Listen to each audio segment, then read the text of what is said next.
Hello there, welcome to the Saroy channel and welcome to my Omnibus series. I've got so many of these omnibuses that are going to come out so that you'll be able to listen to an hour's worth of stories, which I know you're going to love. You know, the thing is that telling stories is such a fine art, and it's something that was practiced hundreds of years ago when people didn't have the technology that we have today. And everyone would gather around the fire and listen to a wonderful story. And also, what is so wonderful about a story is that personally, I think it is the best way to go to sleep. Every night when I go to bed, I always listen to stories. And that's something that parents used to do with their children. It's something that they still do with their children. There's nothing better than a good story. And so I hope you're going to enjoy this series. And before we start, I just want to say, do subscribe to my channel because you don't want to miss out on anything. Because I'm in for the long haul and I want to make sure that you get the most stunning stories to go to bed with at night or to listen to when you want to be one of those people sitting beside the fire and listening. Don't forget to subscribe to my channel and let's get started. I hope you're going to enjoy the omnibus. Dear Sarah, and all your lovely listeners, my life was never the same after my sister disappeared, and there are so many things I would have done differently, with the benefit of hindsight, of course. The police had questioned me hundreds of times over, asking me to try and remember everything that happened that fateful, inauspicious night, hours before my sister disappeared off the face of the earth, never to be seen again. Well, so it would seem. It would seem Officer Edward Price, who was in charge of the investigation, assured me that any detail, however tiny or minuscule, could be edifyingly groundbreaking for the investigation, into eloquently illuminating what happened to my sister. But I was certain I had told them everything that I could possibly remember, about a night that began with so much providential promise. I so wanted to help the police with their investigation. As you might expect, they took my two devastated parents into their headquarters for questioning. My mother and dad are the most genuinely kind people, without a violent bone in their bodies, but they were under suspicion for a while, which aggrieved my heart, for I knew that they would never have harmed a hair on my sister's head. I do remember shouting at Officer Price, "You shouldn't be interrogating my parents. They have absolutely nothing to do with Daisy's disappearance. Open your eyes. Are you completely blind? My parents weren't even with us at that party. Can you not see? My parents adore us. They would take a bullet for us, as they love us so much. You're wasting valuable, precious time cross-examining them, when there's an ambiguous human predator out there wandering around scot-free, who may be hurting my sister even as we speak. Did not Murray tell you that Daisy was seen getting into a stranger's car? He saw it himself. It sounds to me like you're barking up the wrong tree, officer, sniffing down a fallacious, evanescent, illusory trail." Officer Price had been empathetic towards me. "I agree with you, Jeanette. I don't believe for a moment your parents are perfidious, or that they had anything to do with Daisy going missing. But we would not be doing our job assiduously if we didn't leave every stone unturned. You should know, Jeanette, it's routine police procedure that the parents in a missing persons case are always the first to go under investigation." "It makes no sense, Officer Price. One thing you need to use in the police force is perspicacious intuition. It would certainly save you a ton of time. Even I can acumen that the two people who picked up Daisy that night in their car hold the key to this enigmatic mystery. If you find them, Officer Price, you'll find my sister." All the while the police were questioning my parents. She was out there somewhere, all on her own, frightened, hurting, vulnerable, terror-stricken.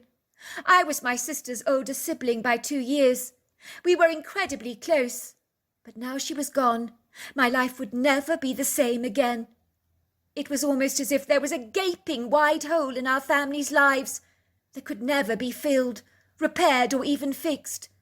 I would see my poor mother in the supermarket or at any public social engagement, ardently scrutinizing people, skimming the crowds, like the fat on the top of a dairy cream milk.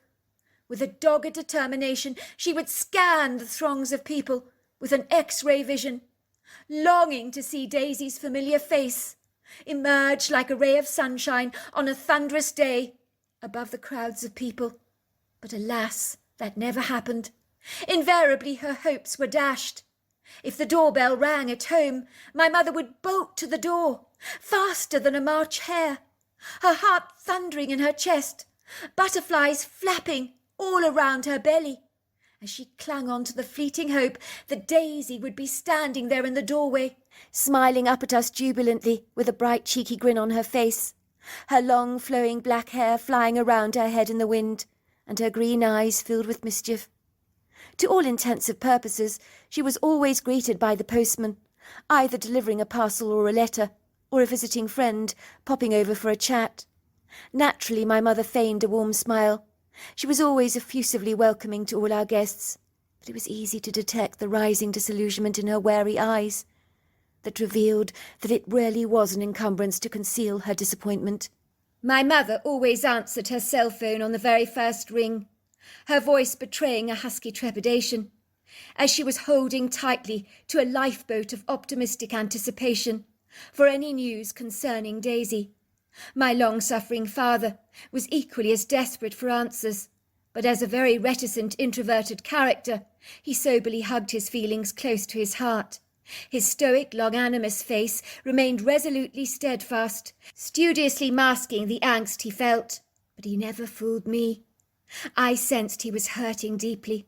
He was proficiently skilled at camouflaging his emotions by remaining unflappable and stolid, yet far away, in the depths of his blue eyes, surreptitiously lurking behind the shadows of his dark iris, I could discern his melancholia. Notwithstanding the devastation that had saturated our lives, like the brandy sinking to the bottom of a Christmas cake, my parents were adamant to give me and my brother the greatest lives ever, and they did. My mother would hold me in her arms, kissing me tenderly on the cheeks. She would say to me, "If I had my way, I'd never let you kids go, as you and your brother are the most important people in the entire world to me."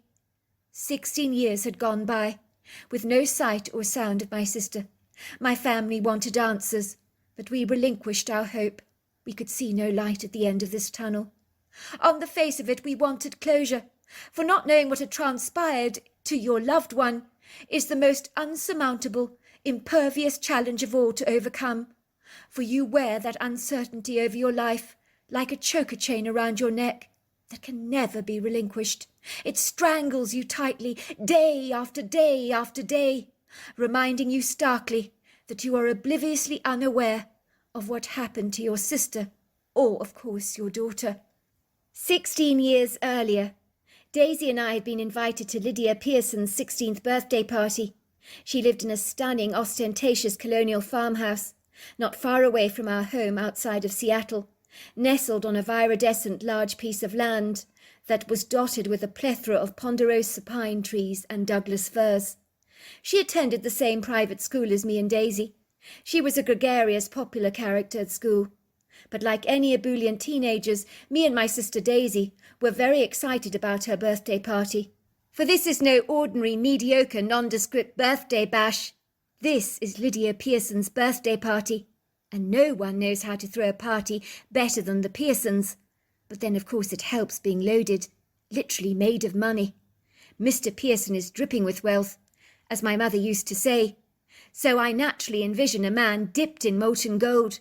I gather he inherited all his money from the coal mining industry. We knew that this was the type of illustrious party where no expense is spared. Lydia had already told us that there were going to be ice statues of angels fastidiously carved by ice artists, along with non-alcoholic cocktails with umbrellas and exotic tropical fruit. There were formal waiters that would be wearing black bow ties, serving delicious piping hot snacks on elegant silver platters throughout the evening. They had hired one of the best DJ companies in Seattle for the dance floor, lighting and disco music.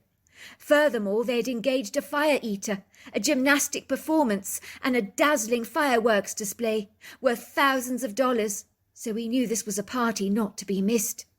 So tonight was going to be a blast. Several weeks before, Lydia's party was everything everyone was talking about, and what they were going to wear on that illustrious, resplendent occasion was a topic of great persuasion. Some of our friends were being taken to glamorous boutiques to buy that quintessential perfect party dress. But me and Daisy had a large selection of party dresses already to choose from, so we were going to have to decide what we were going to wear on the day in question. Hours before this prestigious, high-profile birthday party, both me and Daisy have turned our meticulous white bathroom into a bomb site, as makeup brushes, lipsticks and eyeshadows are haphazardly strewn all over worktops and sinks. Our clothes recklessly lie in crumpled heaps on the floor. We have exhausted ourselves trying on different clothes to wear for the party. It's taken us all afternoon to finally decide what it actually is we want to both wear. But our bedroom looks like a volcano has erupted, and our cream-carpeted floor has regurgitated piles of fabrics that lie splattered over everything like bright-coloured paints on a white canvas. My mother is standing in our bedroom doorway, her face wearing an expression of unadulterated horror. Her reproving, reproachful eyes hover warily over the garments on the floor. "My goodness gracious, girls! Your bedroom looks like a rocket has exploded in here. How can you treat all your beautiful, expensive clothes with so much disregard? I've spent a lot of my hard-earned money on your clothes. You're treating them like dish rags. You should be ashamed of yourselves. This is a disgrace. You need to tidy this place up before Daddy takes you to that party tonight, or you shan't be going. Have I made myself clear? Now clean this mess up at once." "Mum," piped Daisy, "don't be so unreasonable. This isn't any party we're going to tonight. This is the Pearsons' party. We have to decide what we're going to wear tonight, because this is one hell of a special occasion." "So you decided to try everything in your wardrobe on," says my mother gingerly. "Honestly, you girls, what are you like?" "We're both Libras, Mum. You know what they say about Libras. They're indecisive." "You can say that again," said my mother warily. "Mind you tidy this mess up." "We won't bother," Daisy says to me, grinning. "We can toss everything into the cupboard. Clean it up tomorrow." "Good idea," I agree.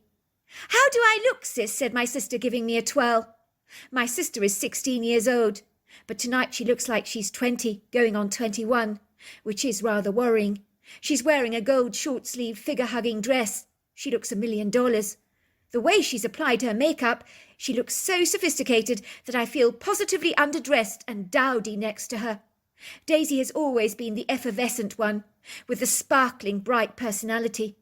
I'm like a Sauvignon Blanc. She's like fizzy French champagne. And judging by the way she looks tonight, my sister will be turning heads. Somewhere deep in my gut, this concerns me greatly, as beneath her sophisticated exterior is a fragile, sensitive, vulnerable and innocent 16-year-old girl. "You look amazing, Daisy. You look proper grown up. I wish I could wear a gold dress like that, but I certainly don't have your confidence to carry it off." "Oh, don't be so silly, sis," said Daisy. "Don't be intimidated by a bit of bling. Look, I've got a shiny silver dress here. Why don't you try it on? I bet it'll look $1 million on you." I try the dress on to appease my sister, very doubtful that it will look like anything on me, but am amazed by how good it actually looks. "There," says Daisy. "Didn't I tell you? You look drop-dead gorgeous." She's right. I do look rather good. I can barely recognise myself in the mirror.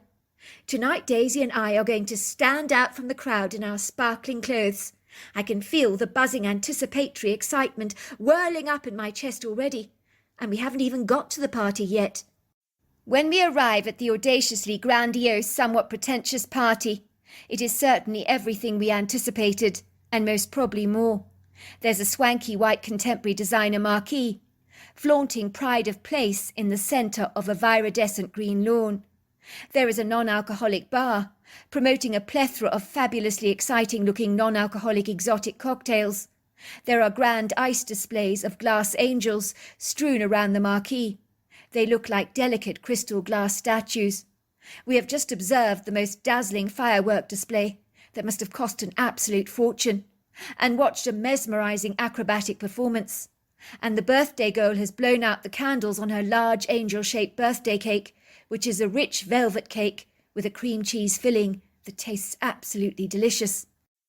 As Daisy's older sister, I do like to keep a firm eye on my younger sister, as Daisy is not as prudent as I am. She can be capriciously impulsive, recklessly imprudent. Even my mother asks me to keep an eye on her incautious, hot-headed daughter. I'm relying on you, Jeanette, to keep an eye on Daisy tonight. Don't let her hang around with any dubious-looking characters, will you? Or accept any drinks from strangers. You know what your sister's like. She's so whimsically naive and far too trusting for her own good. She's not pragmatic or circumspect like you and I are. Don't you worry, ma'am. I'll keep a firm eye on her, I promise. During the party, Daisy and I danced to this fabulously enticing music, along with the wistful nostalgic tracks from the 60s, 70s and 80s, which are a firm favourite with this crowd, as the lyrics from those times are brilliant. People are cheering and singing to this music, oscillating their arms above their heads, gyrating their hips, dancing the night away. Some people are smoking spiffs, but I can tell some underage people are a little drunk, as someone has clearly smuggled alcohol to this party and is slipping vodka surreptitiously into people's drinks. I can see some people are rather unstable on their feet, wobbling precariously on the dance floor, giggling as if there is no tomorrow. But then where is Daisy? I begin to look for her. I see her chatting to a young man, possibly between the ages of 19 and 21 years old. I can see that Daisy is flirting outrageously with him. She has absolutely no shame. I've never seen her behaving in such an unabashful way before. I'm concerned for my sister's welfare. She's certainly giving off the wrong kind of signals to this young man. I also notice my sister appears to be a little inebriated. I realise with horror that her drink must have been spiked. Daisy, I say, against the high volume of the music. My sister frowns. She looks annoyed. Can't you leave me alone, sis? Can't you see I'm having a conversation with... What's your name? What's your name? My name's Murray, says the young man. Murray and I are having a nice chat together. Now, please leave us alone, sis. Stop meddling. My sister's almost staggering backwards on her high heels. I almost have to hold her up so she doesn't fall over. I walk over to my sister and whisper in her ear, "Someone has put alcohol in your drink. You need to be very careful. Now stop flirting with this man. You're leading him on." Daisy is laughing. My sister thinks I'm drunk. She thinks I'm drunk. You can't get drunk on fruit punch. She giggles. Of course I'm not drunk. I'm coming back, I say, holding up my hand up like a lollipop lady at a pedestrian crossing. Now you stay there, sis, and don't move. My sister giggles. I'm not going anywhere, sis. Can't you see I'm right here? I'm not going anywhere. I suddenly realise I've left my purse with my cell phone on the bar table, so I leave my sister for a brief moment and go and retrieve it, as I know what I need to do. I have to call my parents to collect us at once. My sister is tipsy, and her unbridled behaviour tonight is a source of grievous concern for me. For my sister being inebriated like this, there is no telling what she could do with her inhibitions abandoned to the wayside like an unwanted piece of luggage. So off I go to retrieve my purse. But it's not on the bar table. It's vanished. Where is it? I begin to panic, and I go back to Daisy. But she's not where I saw her last. She's vanished. Where the heck did she get to? I was only gone for a couple of minutes, for goodness sake. I am now very troubled. One of my friends confirms to me that she spotted Daisy getting into Murray's car. She really looked rather wobbly on her legs. She was giggling. I think she was bladdered, she tells me. Now I'm losing my bottle. My sister has left the party with an unfamiliar man. I'm not certain if she's going to be all right or not. I try and find Lydia Pearson, and when I do, she bolsters my flagging presence of mind, reassuring me that Murray is a perfect gentleman. She's known him all her life. He'd never harm a hair on my sister's head. So I feel a great deal of reassurance, as I trust Lydia, so I begin to relax. I manage to recover my purse, but now my sister has gone off with this young man, I simply cannot phone my parents. In truth, I'm no longer enjoying this party, as all I can think about is my sister's welfare. I hang around the parking bay surreptitiously, where so many cars are now parked, and then at about midnight, I see Murray climbing out of his car, as he returns from goodness knows where, heading right back into the party. But Daisy is not with him. She's nowhere to be seen. Now my heart is thundering in my chest, and panic begins to infuse my entire body, as every hair on the back of my neck is now standing on end. Where is my sister? Where is Daisy? I ask Murray, looking at him with a nonplussed expression on my face. He shrugs his shoulders. Your sister is really weird. I tried to kiss her. She starts screaming blue murder at me. She goes ballistic, is screaming, don't touch me. I'm not like that. I'm not a floozy. And then she rushes into the middle of the road, waving down a strange car, accepting a lift from a random stranger. Your sister was looking at me as if I was Jack the Ripper. I told her I would take her back to the party. I assured her I wouldn't lay a finger on her, as I'm a gentleman. But no, your sister refused to trust me.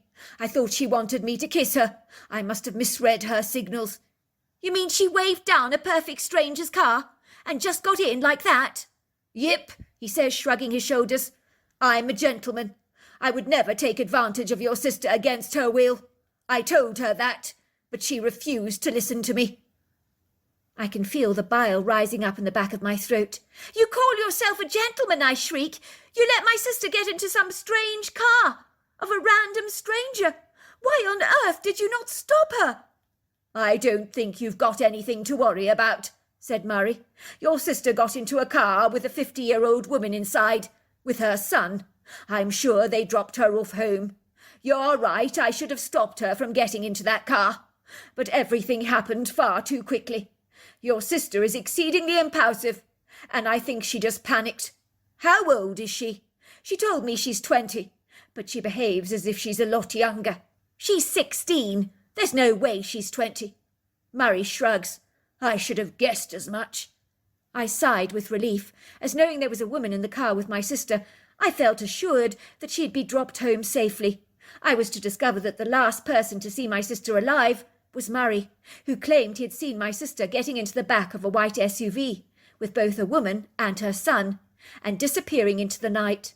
Murray could not describe the people in the white SUV very well, so the police had no good leads. It would seem that despite all the police investigations, no one could find sight or sound of my sister. The police believed Murray's account. He was cleared of any suspicions, so it seemed that what had happened to my sister remained steeped in mystery, until one day, 16 years later, the secret that had mystified us all for so long was finally revealed. I remember it was a cold, blustery night. I was in my early 30s at the time, still living at my parents' home with my fiancé. I woke up with a start. I looked at my fiancé and said, "Robert, did you hear that? I think there's someone at the front door." Robert laughed and said, "Can't you hear the wind howling out there? It's knocking the eaves of the house. It's probably just the oak tree." I listened again. I heard the rapping sound again. So I cautiously climbed out of bed, peering out of the window that overlooks the front yard and parking bay of our farmhouse.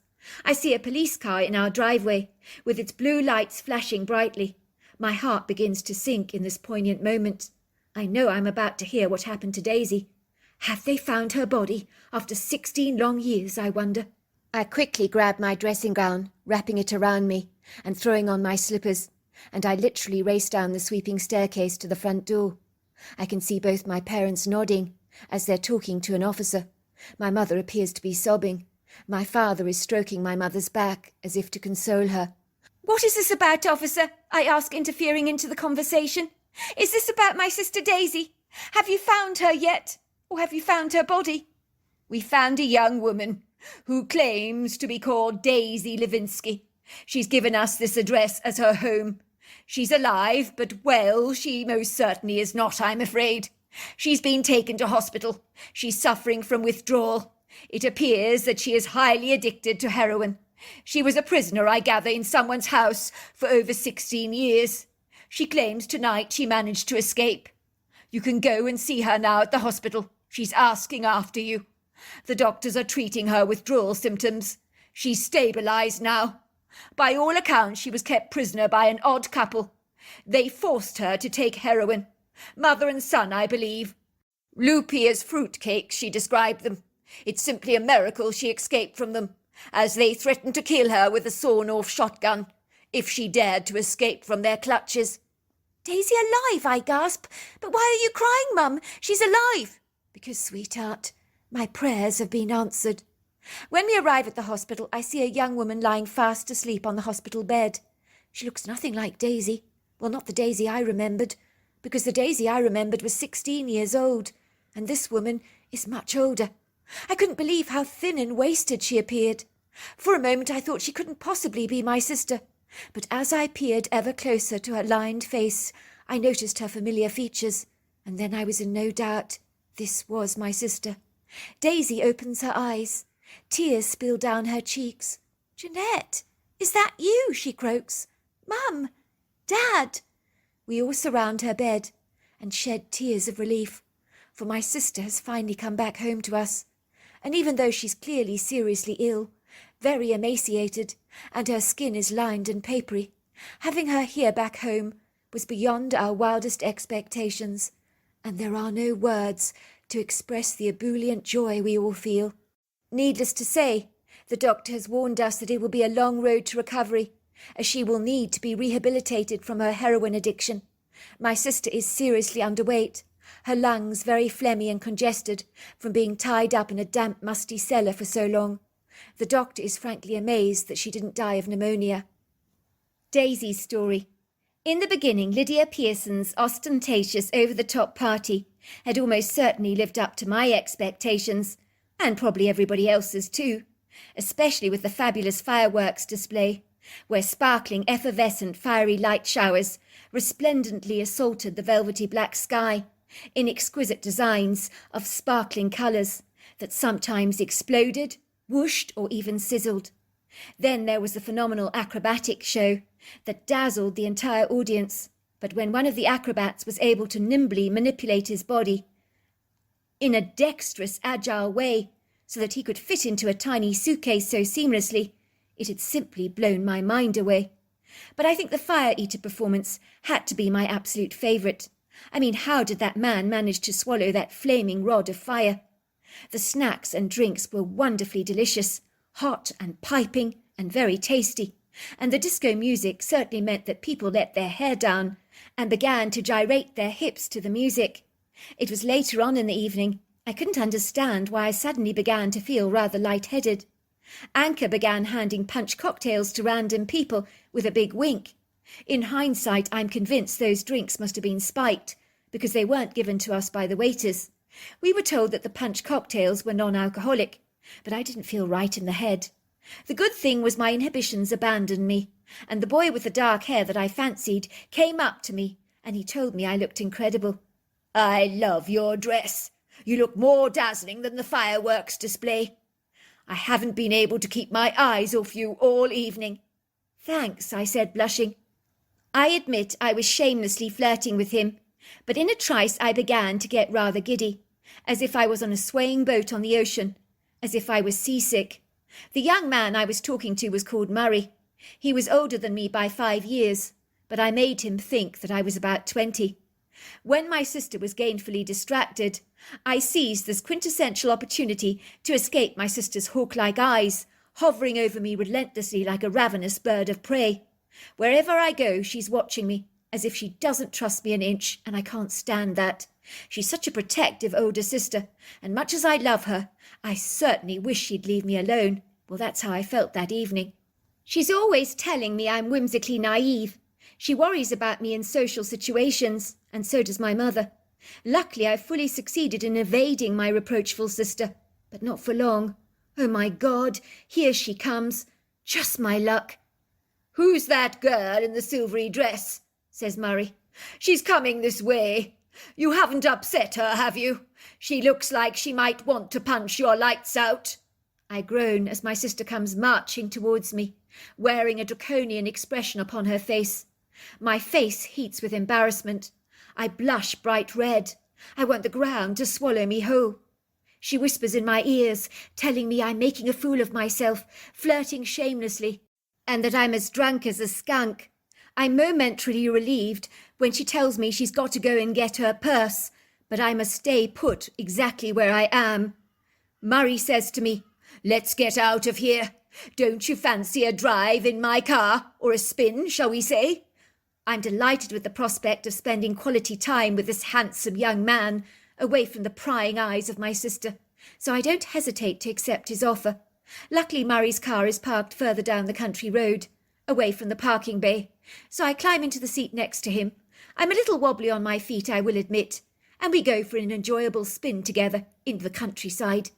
Thank goodness we're away from that loud, blaring music, he says to me. Now we can conduct a civilized conversation together. And better still, your interfering sister won't be bothering us now. Is she always like that? So very intense? Pretty much.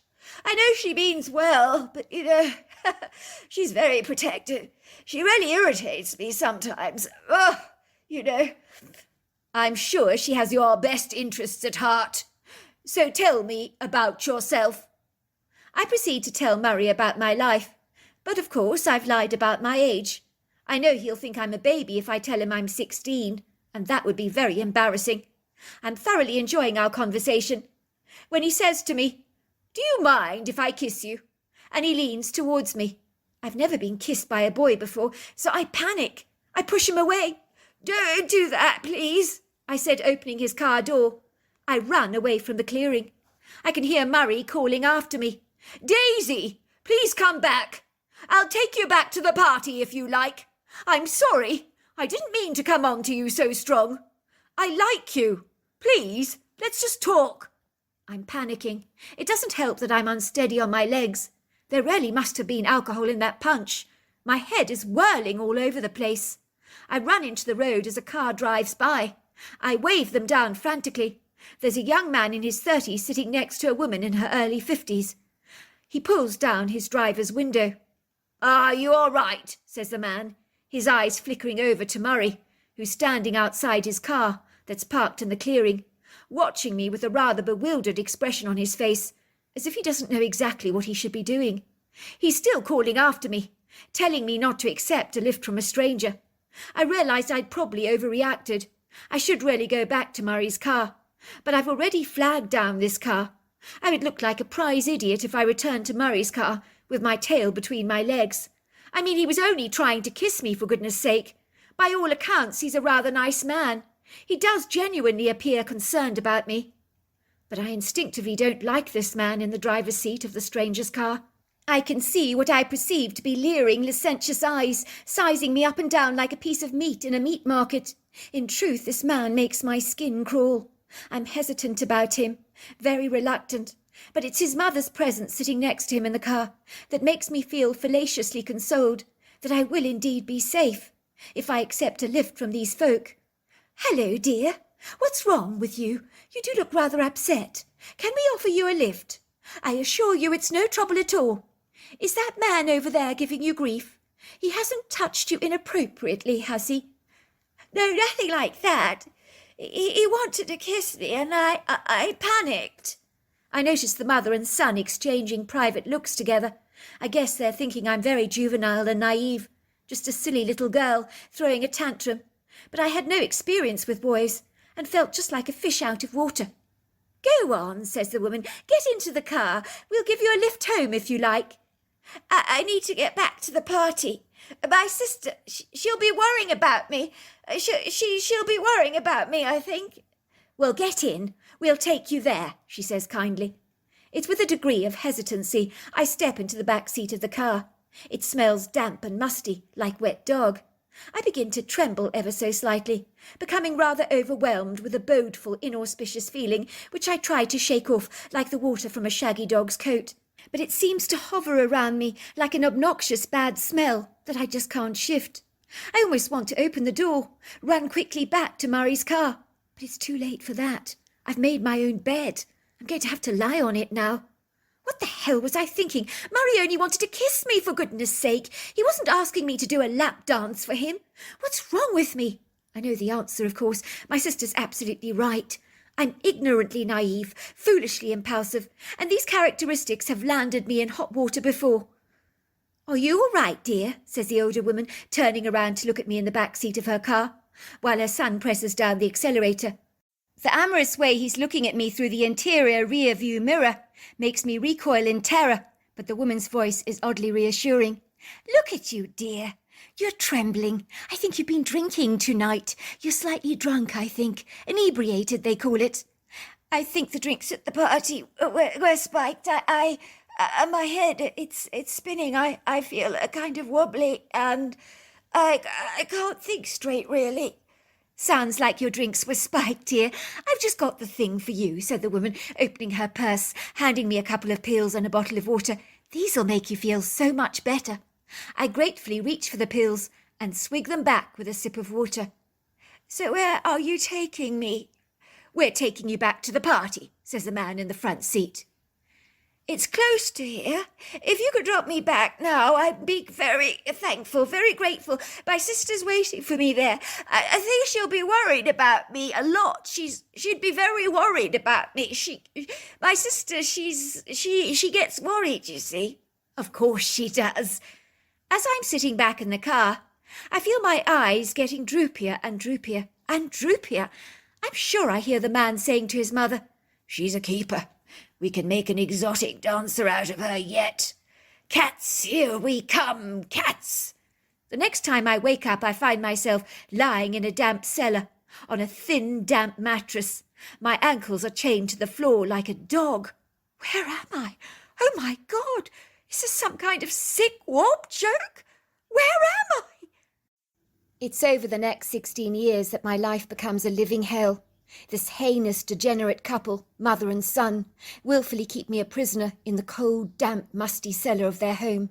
It's like I'm trapped there, like an animal with nowhere to run, in this dark, oppressive place, devoid of any light. I'm coughing all the time. My lungs become damp from this murky atmosphere. The sun is constantly shooting me up with heroin, so that I become completely addicted to the drug, as it's their way of extracting some kind of control over me. And once they have me completely dependent on the drugs, then they start manipulating me to do exactly what they want. They give me dry bread, milk and sugar to eat, and if I'm lucky I might just get some scrambled eggs from time to time.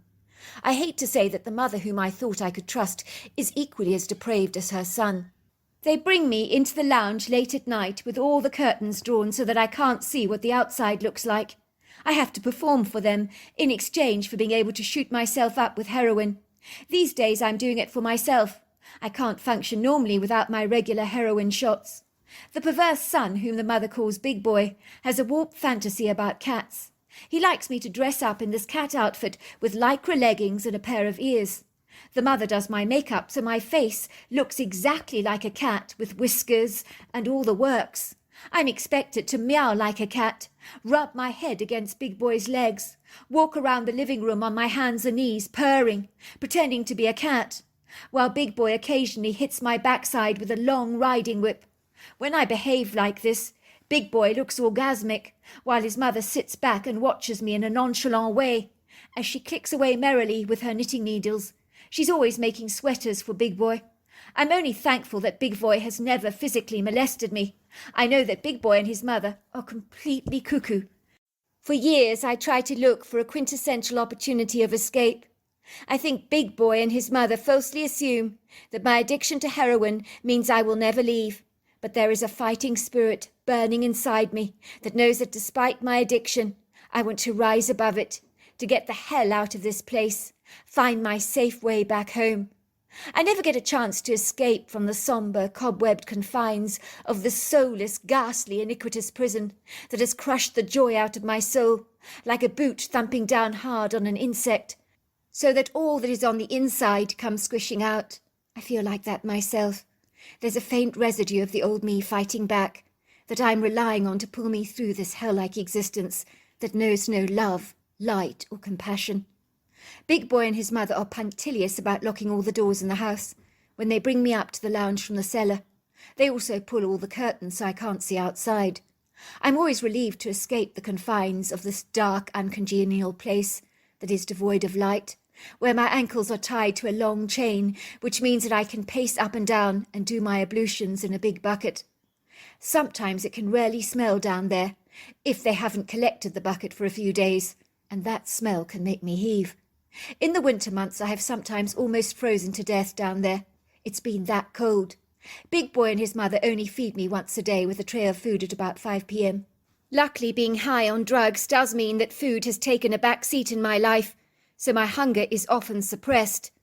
When I lie there on the mattress in this dark, dingy, lonely place, where for most of the day I am forgotten and abandoned, for even if I shouted from the cellar, no one would even hear me. Over the years I've made friends with mice that scamper across the floor, and spiders that lay a plethora of webs around the uneven walls. One day when Big Boy brings me to the lounge from the cellar, I realise that the front door has been left ajar, so slightly ajar it's barely noticeable. For the first time in 16 years, he has forgotten to lock the front door. I've been waiting for this day to arrive, when Big Boy and his mother become complacent. Big Boy is now sitting on the upholstered chair, oblivious that the front door is slightly ajar, while behind the blind in the living room I'm expected to get dressed in my cat outfit. Then Big Boy's mother will ply me with stage makeup to turn me into a cat. So while I'm pretending to get changed into my cat outfit, I surreptitiously slip behind the blind, crawling clandestinely behind the upholstered chairs on my hands and knees until I find my way into the entrance hall. I can hear the distant mumble of voices in the living room as Big Boy and his mother are engaged in conversation together. I'm standing in the entrance hall, where coats are hanging on hooks and walking shoes and boots are lying in a straight line. I grab the old woman's sneakers and a torch that I find perched on the telephone table. I can feel my heart pounding in my chest, my stomach dancing with butterflies, my hand trembling violently as I quickly push the front door ever so slightly ajar. But I press it open just a little bit more so I can squeeze through it very easily. And luckily, because I'm so slight, they barely hear a thing. In fact, they don't hear me at all. I feel relieved to see that the door is well oiled, so it hasn't squeaked. I find myself standing on a wooden deck. I quickly tiptoe down the steps and hurriedly put on the old lady's sneakers, as I know I won't be able to run very far, if my sensitive feet are pierced by any sharp thorns. For 16 long years I've not seen the outside of this property, as even at night the living room curtains are fastidiously drawn. I hastily flash the torchlight around the yard, realizing that this house is nestled in the middle of the woods, as wherever I look, I'm literally surrounded by a plethora of trees. It's as if fate is shining on me tonight with a generous kindness, for I know that I'm being divinely guided and helped. I can sense the promise of freedom beckoning to me as I speedily run through those trees. I'm breathing terribly fast. My heart is still pounding. I know it'll only be a matter of minutes before Big Boy discovers I'm missing. I know he'll come after me. He's always warned me that if I ever dared try to escape, he would blow my head off with his sawn-off shotgun and bury me in the woods, that I would never ever be found. I know that the man is capable of anything. I believe him. I quickly dash through the tall ponderosa pine trees. My nose is greeted to the rich smell, the buttery sweet notes of their fragrant bouquet. There's a gentle wind blowing against my face that is so refreshing and revitalizing, as I haven't embraced the elements for so very long. And this is just marvellous. I will not deny that it is tenebrously dark in the forest, so I am briefly thankful for the light of my torch. But the silvery shafts of moonlight dapple the forest in shafts of pretty ethereal light. I can hear bullets thundering into the night, and a heavy feet plundering towards the forest. Big Boy is coming. The bold light of his torch is infusing the forest with a powerful beam of light. I begin to panic. I can't think straight. My heart is still thundering so fast in my ears. The hairs on the back of my neck are standing on end. I've got this far. I can't lose now. I decide the best decision is to hide behind a large tree and hope for the best, as the night is my best friend, as I can cling to the dark shadows, hoping that I can remain inconspicuous to Big Boy. I can hear the sounds of crickets and frogs, and then Big Boy's deep voice penetrates the woodgrove. I know you're there, Daisy. I'm going to find you, and I'm going to blow your head off. I warned you, if you ever tried to escape from us, I would kill you personally myself. I've never heard Big Boy sound so angry before. The tone of his voice is audibly very aggrieved. I can hear him lashing shrubbery with the back of his sawn-off shotgun, shining his torchlight on absolutely everything. And then he sees me. Oh, my God, I'm finished. "I told you, Daisy, I would find you," he says. "You're a dead girl walking now." I scream so loudly at the top of my lungs in sheer terror. I begin to run, while Big Boy's bullets are flying behind me. I mean, I've got nothing to lose, have I? He's going to kill me anyway. I continue to scream as I run. I'm so gripped by terror. I deliberately try to zigzag so that the bullets miss me every time. I can hear him say, "Damn." All of a sudden, the forest is filled with this ponderous roar that reverberates through the entire woodland grove like a blazing siren. Every living thing is silenced by this discomposing sound. As if by magic, the crickets and the frogs become silent. Even Big Boy has stopped shooting. He freezes up like an ice statue, as if he's paralyzed by this sound. I can hear him saying, "What the heck is that?" Then something monstrously big, that sounds like a rhino in the thicket, begins to charge and bolt through the trees at 1,000 miles an hour. And then we both see him. I'm astounded by what I'm beholding. I realize at once that this creature is a Bigfoot. As Big Boy's torch lights up the entire creature, there is no mistaking what our eyes are discerning. I can see this Bigfoot is all male. His energy is powerful. I can tell he's about 8 foot tall, 700 pounds, and is stronger than an ox. I notice his body is swathed in long flowing dark hair that is so dark it's almost navy blue, and he has a very distinctive pointed head. Big Boy tries to shoot at the creature, but his barrel is empty. He tries to quickly reload it, backing away as he does so, his eyes filled with terror. The creature pulls back his lips and screams at Big Boy, who begins to hightail it out of the woods so fast, leaving me standing there looking quite bewildered. This humongous creature swivels his head around and he looks at me. And when I look at his noble human face, into the depths of his deep-set dark eyes, I can see that they're incredibly kind, very gentle. The creature appears concerned for me.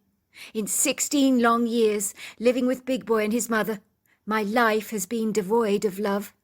The way this Bigfoot is looking at me, I know I am in the presence of a loving friend. "Not good man," I hear his voice say in my head. "Let me take you to safe place. Not safe here." The creature bends down. He gestures for me to climb onto his shoulders. I don't need any encouragement. I completely trust him. I know I'm safe in his charge.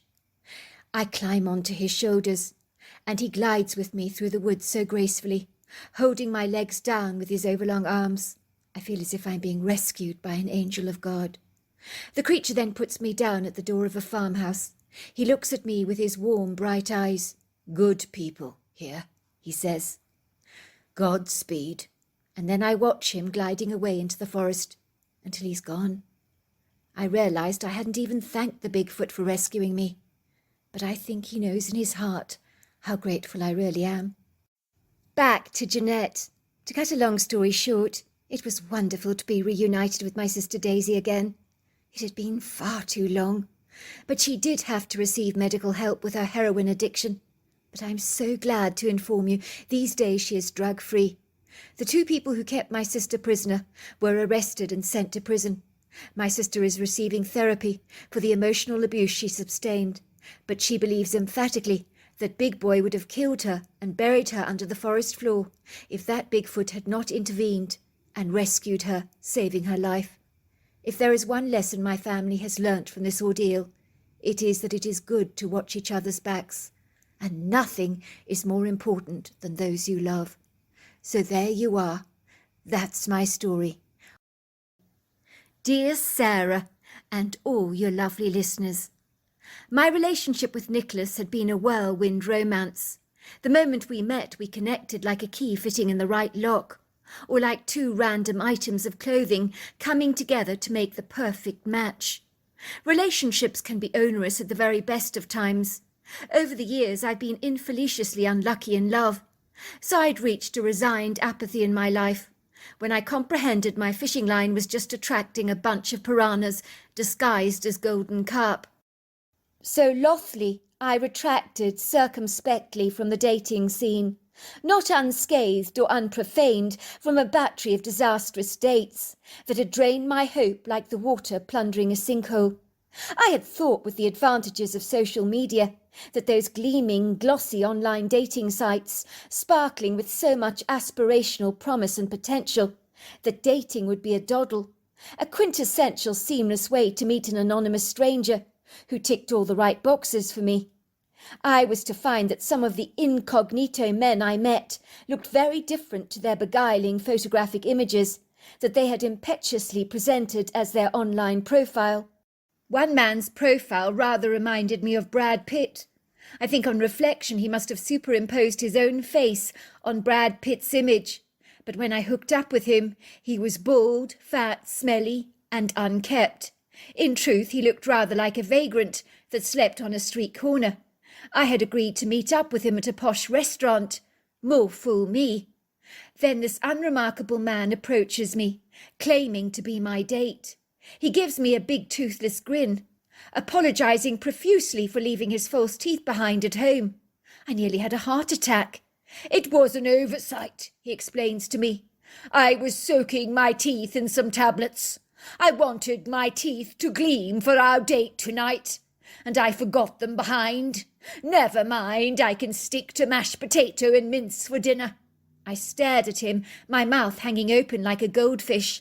I said, sorry, I can't do this. I turned around and ran away as fast as a March hare, leaving him standing there with a bemused, bewildered expression upon his face. But if he was masquerading online as Brad Pitt, well, a look-alike at least, then surely he was asking for trouble. Professedly, after several dates, I soon realised that the men that I was dating were nothing like they claimed to be online. All those glossy, attractive images had been so fleecing, or shall we say deceptively alluring. One man professed to be a gastronomic chef at an affluent, ostentatious hotel, but he was anything but. In truth, he was helping cook for some old-age pensioners, and the illustrious hotel in question he worked at was in fact his mother's retirement home, and the food he was offering these old people was basic and uninspiring, like scrambled eggs on toast. So a flamboyant, aspiring Jamie Oliver-like chef, he certainly was not. So with my fingers burnt from some rather bad experiences that I cared not to repeat, I abandoned the dating scene forthwith.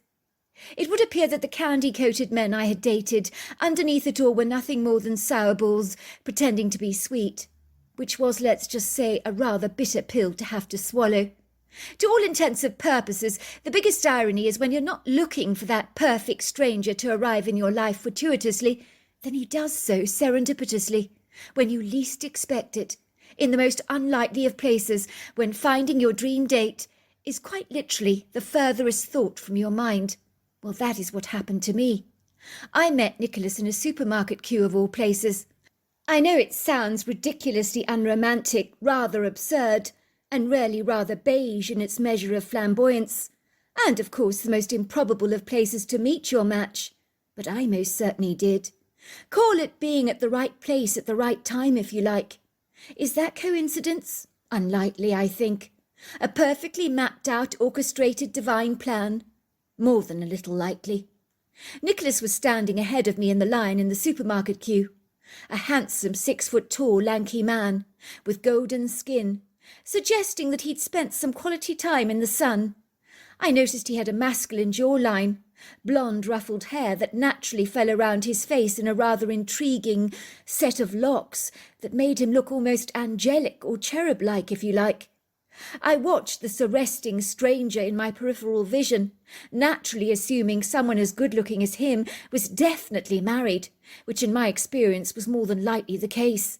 He was standing there wearing a pale green polo shirt, scanning his flatmate's shopping list, which looked like some scrawly, bad writing on a bedraggled piece of paper, to check that he had indeed bought all the groceries that he had been requested to buy.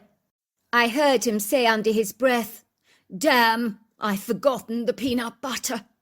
He turned around, looking directly at me, his blue eyes meeting mine, twinkling with mischief. "I've forgotten the peanut butter," he told me. "My life won't be worth living if I return home minus the peanut butter. Do you mind dreadfully keeping my spot in the queue for me, watching over my trolley? I'll be most obliged if you would. I won't be a moment." "Go ahead," I said, smiling at him warmly. "Don't worry, I'll guard your trolley with my life."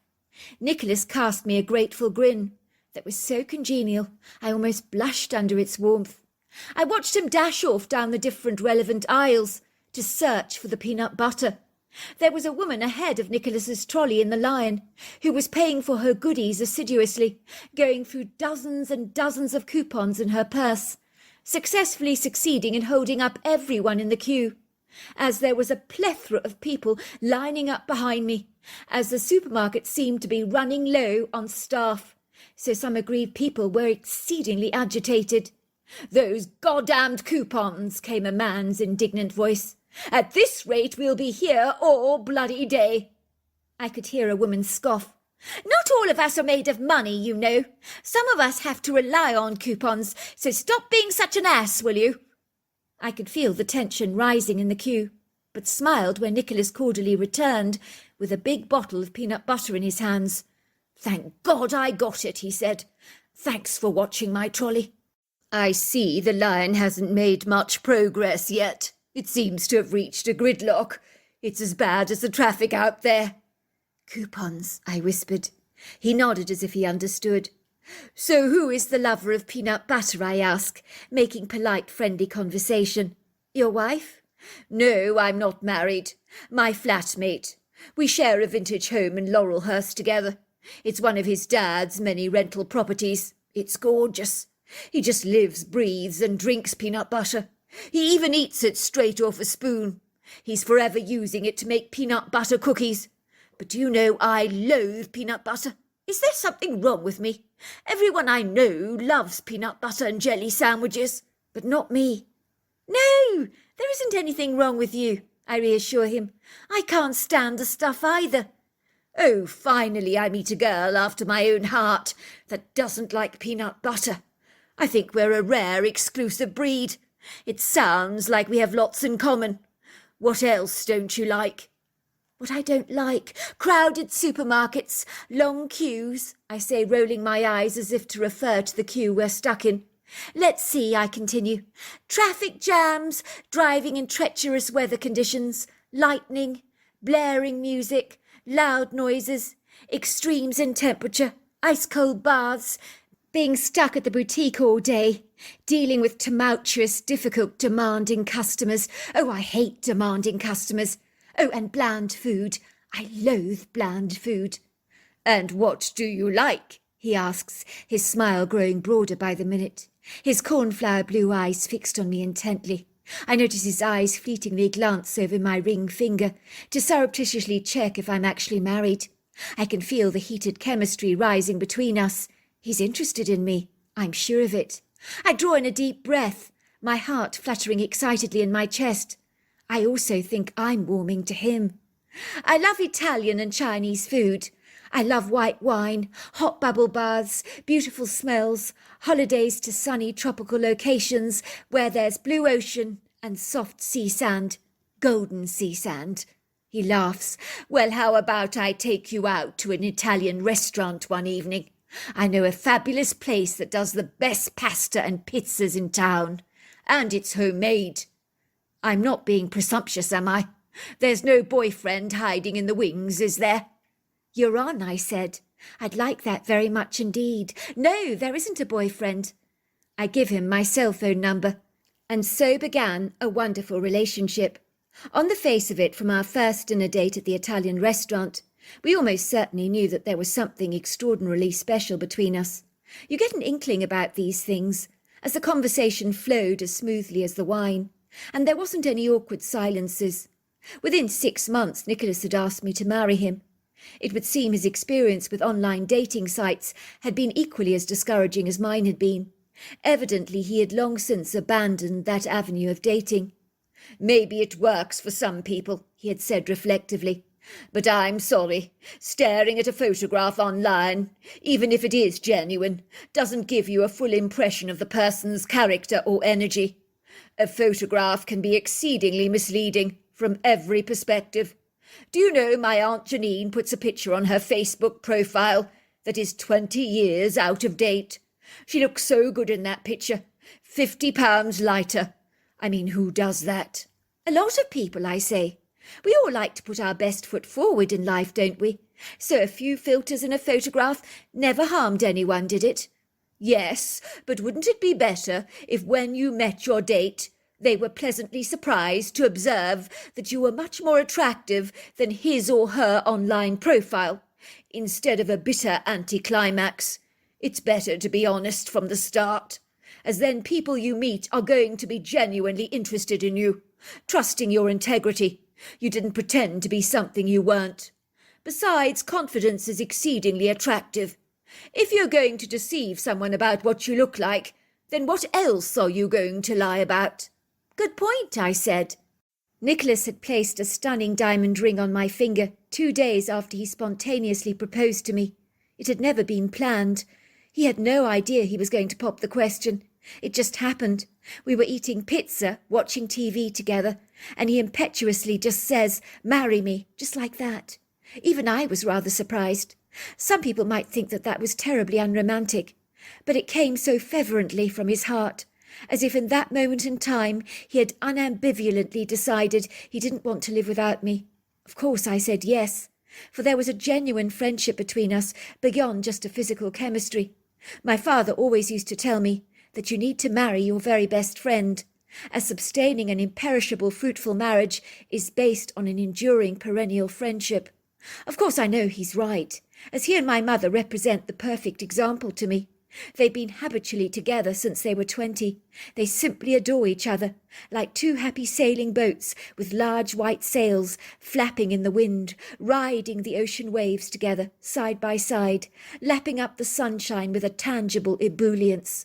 The secret is, of course, the fixative or the binding cement that holds each brick of their relationship together, rather like a house that cannot fall down, as the steadfast time-honoured foundations and loyalty are so solidly secure. Why? Because of their abiding friendship, of course. It's on this beautiful, unassuming day, with a cloudless blue sky, with not a single fluffy cloud in sight, a day filled with a crisp, fragrant fresh air upon which you can taste its saltiness on your tongue. You can smell the delightful whiff of the ocean. It reminds me of wistful, nostalgic memories of former family beach holidays, spent eating waffles dribbled with a plethora of maple syrup, served with clouds of frothy ice cream from the Dairy Queen, picnics on the beach, cool, invigorating dips in the ocean, sand castles built with miniature little buckets and spades. I discern there's a revitalizing cool breeze blowing in the air. I glance out of Nicholas's car window, which is rolled right down, so I can fully appreciate the wind nudging my skin like a loving mother's touch. The perfect white stretches of beach sand, along with the aquamarine blue ocean, is sprawled immeasurably before us like an interminable, ceaseless line of blue and gold across the peninsula. The wind is whipping up the ocean waves in a frenzy like a rotary beater.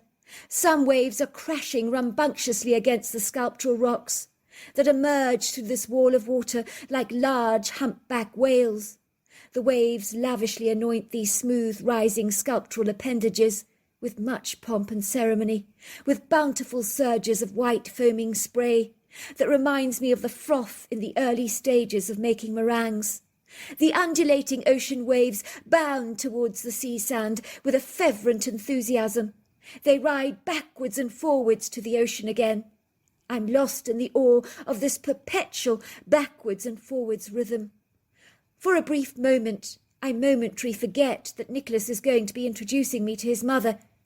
I will not lie. I am rather nervous about meeting a mother-in-law that Nicholas has barely ever mentioned in the 6 months I've known him. I get the distinct impression that he wishes not to discuss her with me, for whenever I address the subject and ask him about his mother, he shuts me down. But now, in any given moment, I will meet this mysterious woman that until now has remained enigmatically cloaked in the shadows. We are going to spend 6 weeks at the Oregon coast, and it's at her property. I was excited about this prospect. I was to learn his mother had a fabulous, stylish house close to the beach. There was a separate cottage which she normally let out during the summer months to holiday makers, but it was available for me and Nicholas to use. Whenever I've asked Nicholas about his mother, as I was saying, he's never been forthcoming. But it's moments before we're about to meet her, travelling on the coastal road, that he finally pulls over his car to a sandy clearing or viewing location that overlooks a sandy beach and blue ocean. I have a confession to make, Bea, concerning my mother, he says. His unexpected words grab my attention with a rising sense of unease. What is Nicholas talking about? Should I be worried? I can see he's looking exceedingly uncomfortable as he shifts awkwardly in the seat, as if what he's about to tell me is not going to roll off his tongue fluidly, as reluctance and discomfort have bridled the smooth flow of his words. She's not dying of cancer or something like that, I asked suddenly. No, nothing like that. Well then what, for goodness sake, tell me? Why all this clandestine secrecy? It's just, I didn't want you to get heated under the collar or panicking before we came out here. There's no easy way to say this, Bea, but my mother is an acquired taste, a very difficult woman. No one is ever good enough for her son. She's very protective and possessive over me. In truth, over the years, she's scared most of my girlfriends away. She can be very blunt, offensive and brusque. I hate to say this, but she rarely wants me to herself. So I think when we tell her we are getting married, she is unlikely to take it very well. Now, I don't want that to upset or unsettle you in any way. That's just the way she is. But don't let her intimidate you. You're kidding me, I say, gasping. Why the hell didn't you tell me this before? You're saying your mother is unlikely to even warm to me. She's unlikely to like me, even. That's exactly what I'm saying. But I don't understand. You live 3 hours' drive away from her in Portland. She lives a long way away from you here in the coast. Can she possibly be possessive over you with that distance between you? I mean, it's not like she actually sees you every day, when Portland is 3 hours away from here. Nicholas looks uncomfortable. I video chat with her every day. My mother's chauffeur drives her up to Portland regularly to see me. But you never told me this. Nicholas shrugs his shoulders. I didn't want my mother to put you off me. We may choose our friends, but we can't always choose our parents. And your dad? Where's your dad? My dad divorced my mother when I was 2 years old. I've not heard a dicky bird from him since. My mother thinks he's living in Florida with a new family. And he doesn't even want to know you? Something like that, says Nicholas, although you can never be sure with my mother. But you could have half-brothers and sisters. My mother says he doesn't want to know about me. And you believe her? How do you know that she's not stopping you from seeing your dad on purpose, if she's the jealous type? I mean, she could be lying to you. Nicholas looks at me. A light goes on in his eyes. You know, I never thought of that before. You could be right. I wouldn't put anything past my mother. Now, are you ready? Brace yourself for impact, because when I turn down the next road, we'll be minutes away from meeting my mother. Must you do this? I'm now feeling terribly nervous. Do I even look all right? Look all right, said Nicholas. You look beautiful, Bea. Of course you look all right. I can now feel the tension rising up in my body as I tighten my posture in the car seat, clenching my fist tightly in anticipation for meeting his mother. I wish I wasn't wearing shorts and a T-shirt. I look far too casual. Eventually, Nicholas's car rolls down a driveway. I can see a white, very modern square building, like an architect's cutting-edge design, that is a little cold with its sharp angles, but it has floor-to-ceiling glass windows overlooking the beach. There's a long line of designer steps that lead to the beach, and then further away along the same vertical ridge is a smaller, similar-looking modern building, which I imagine must be the cottage where me and Nicholas will be staying. But a cottage it certainly is not, for character and whimsical charm do not seep from its pores, as it looks cold, clinical, and almost calculating in my eyes, as if the place is heartless and has no soul. I know for many this ostentatious streamlined piece of modern ingenuity would be a stunning piece of minimalistic architecture, embracing glass, steel and reinforced concrete, with horizontal and vertical lines based on abstract influences and designs. But for me it is sterile, cold, beige. It makes me think of offices. I love flowing, curvaceous lines, houses that speak of being lived in with oodles of personality, warmth, charm and character. I wonder, is this hostile building that overlooks a magnificent beach a reflection of my mother-in-law's cold personality? I have an inkling and sneaking suspicion that this might well be the case. In a trice our car rolls over the smooth driveway. I can see the front door open. A woman is standing there. I can see she's elegantly attired in a pair of white cotton pants, elegant sandals and a soft pink, rather glitzy top. I notice her short golden blonde hair frames her face in a very expensive swanky cut.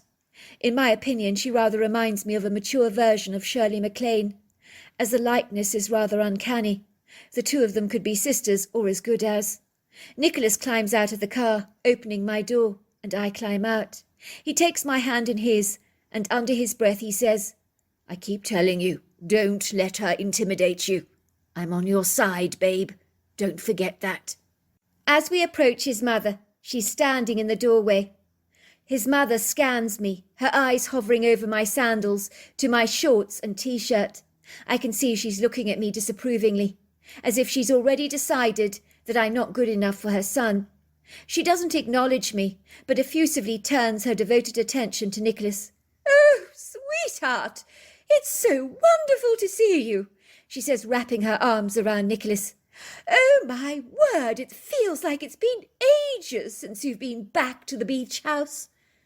Let's have a look at you, dear. Have you been eating enough? I think you look a little bit thin, Nicholas." He rolls his eyes. "Mum, I'm absolutely fine." Finally, his mother's eyes land on me. "Well, are you not going to introduce me to this lovely young lady on your arm?" "This is Bea, Mum. Bea Cavendish." "Bea? What an extraordinary name. Rather peculiar. Sounds like something you'd call your dog. It's very nice to meet you, Bea," she says in a brusque, dismissive, condescending tone of voice that almost sounds offensive. She masterfully fails to conceal the distinct chill in her voice. I can see her blue eyes are not desperately thrilled to see Nicholas holding my hand in his. Her gaze lingers over our joined hands, for a little too long, I suspect. "Well, don't just stand there," she chides. "For goodness sake, come in." We follow Nicholas's mother into a passageway that opens out into a vast open-plan room with very high ceilings, modern-style opulent chandeliers, and a contemporary staircase that looks like an abstract piece of art. If I was to describe the room, it's rather like a seamless glass translucent box, with transfixing views over the ocean, almost as if the ocean has been invited into the room. It's obviously the architect's intention to do so, to bring the outside in, and it works. Suffice to say, without the ocean views to soften the interiors, this contemporary home would be far too cold for my liking, and so much white, well, it's not very exciting for me. At least some expensive contemporary artwork lends some colour to the room. All the modern-style furnishings have cutting-edge lines, including leather sofas and chairs adorned with big white fluffy cushions, and there are some modern, creamy textured rugs strewn across the marbled floors. It's almost as if a top designer has kitted out this place like a very opulent hotel lobby. "Please sit down," said Nicholas's mother, gesturing for me to take a seat on a large white leather couch opposite a glass table, with a stunning single white orchid perched in its centre. "I won't be a tick, dear," she says, moving to the far end of the room, which is embraced by a state-of-the-art modern kitchen, with very expensive slimline fittings and white quartz countertops. I hear Nicholas's mother clattering away loudly in the kitchen. She brings out a silver tea tray to the table, lined with old-fashioned Royal Doulton flowery teacups, which seem almost incongruous in this modern setting. I was half expecting all her china to be white. Oh, by the way, Bea, says Nicholas's mother, I didn't introduce myself to you properly. I must apologise. My name is Meryl. Please call me Meryl, dear. Now tell me, how do you take your tea? White with 2 sugars, please. Meryl hands me a cup, and then she pours some tea for her son, offering us a platter of mixed pastries. I opt for a custard pastry, and as I take a bite, some of the crumbs roll onto my lap, and then onto the marble floor, and Meryl gives me a scathing, disapproving look through her blue eyes. Mother, says Nicholas, holding my hand in his, I've got something very exciting to tell you. Actually, we've both got something very exciting to tell you. I've asked Bea to be my wife. Isn't that wonderful? His mother almost chokes on her tea. You're getting married? That's right, said Nicholas. I couldn't be happier, Mum. Bea makes me terribly happy. Meryl looks at me. I can see the horror developing in her eyes that she's willfully trying to hide. But it's too late. I've seen it. You're not pregnant, dear, are you? She looks at me suspiciously. I mean, these days, there are ways and means of dealing with unwanted pregnancies, you know. You don't have to get married. Bea's not pregnant, Mum. We're getting married because we love each other. That's why we're getting married. It's not complicated. Love, Nicholas. What do you know about love, dear? You're still very young. How long have you known my son, Bea? She asks me. I feel almost as if I'm under cross-examination by her formidable tone of voice. About 6 months, I say. Meryl quickly puts down her cup of tea, and with a measured look of bewilderment on her face, she says, You've only known each other for 6 months. Goodness gracious! And you're getting married? Oh, son, you should know that's ridiculous. You barely know each other. You should give your relationship much more time before you rush into things like marriage. 6 months? That's an absolute joke. Do you know I knew your father, Nicholas, for 5 years before we tied the knot and got married, and we still got divorced. We didn't manage to make our relationship work. Relationships aren't easy, dear.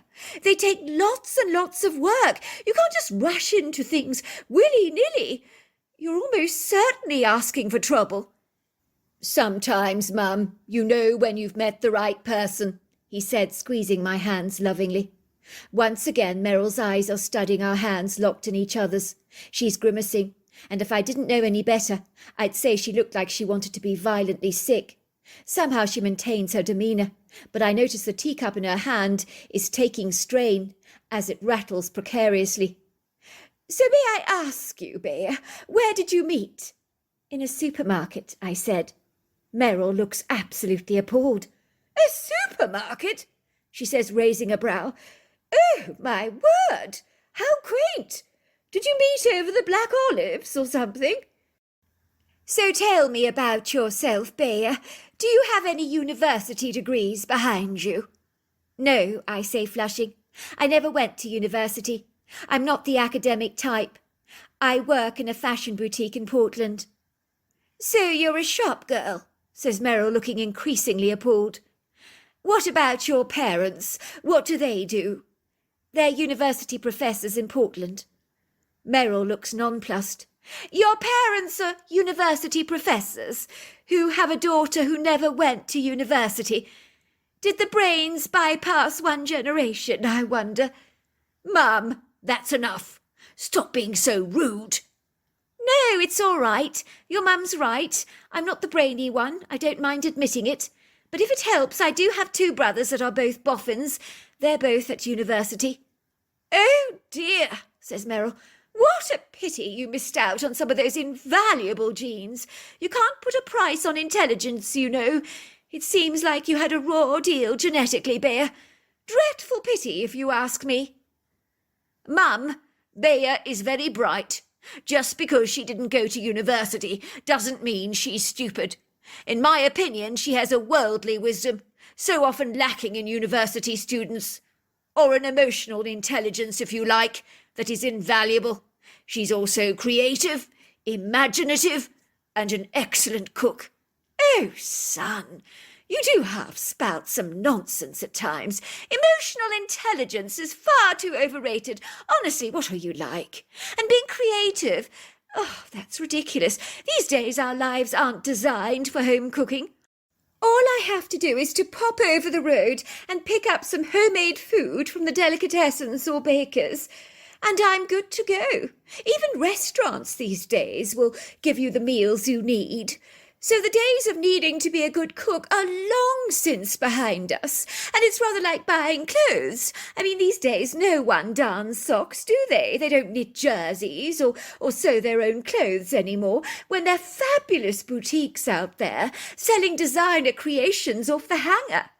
She pauses for a moment and regards my clothes scathingly again. Do you always dress like that, Bea? For someone who works in a boutique, you're exceedingly casual, while your T-shirt looks like the cat's been sleeping on it. I feel as if I want the ground to swallow me whole. I'm dressed for the beach, I say. Yes, dear, but even a trip to the beach should be a stylish affair for a young woman. I mean, for goodness sake, I can see I'm going to have to take you under my wing. No daughter-in-law of mine should be wearing a T-shirt that's only good enough for cleaning the windows. Mum, why do you always have to put my girlfriends down like this? Bea looks perfectly nice. There's nothing wrong with her T-shirt. Feeling awkward, I excused myself, made my way quickly to the ladies' toilet. I could see that Merrill would not be happy until she'd pecked away at me like a parrot attacking its own plumage until it's bald.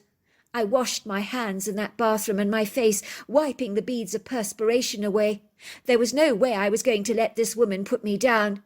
If she wanted a fight, she was going to have one. I was not going to be intimidated by this woman. She was not going to come between me and Nicholas. As I leave the bathroom, I can hear her silky voice infuse the air. I stop and listen to the conversation. Now this is going to be interesting, I think. I know that the moment my back is turned, that Merrill is going to do all she can to turn Nicholas against me. I smile privately to myself, as there's one thing I know about Nicholas, and that is he's resolutely stubborn, very, very loyal and dependable, and completely committed to our relationship. Still, I know his mother Merrill will stop at nothing to try and tear us apart. It seems I'm not wrong in my assumptions. Dear, what on earth are you thinking? You're far too good for this girl. Ha! And the name Bea! I mean, have you ever? Anyone can see you're infinitely superior to her, dear. She possibly comes from a very middle-class background. I mean, she has two parents who are boring university professors. Now, I ask you, sweetheart, I mean, how monochromatically dull can you get? I'm quite certain when I meet them we'll have nothing in common. I mean, what does a socialite like me have in common with a university professor? Mum, you are very contrary. Only a moment ago you were saying it was a pity that Bea had not inherited their genes. Oh, son, the girl is a complete dropout.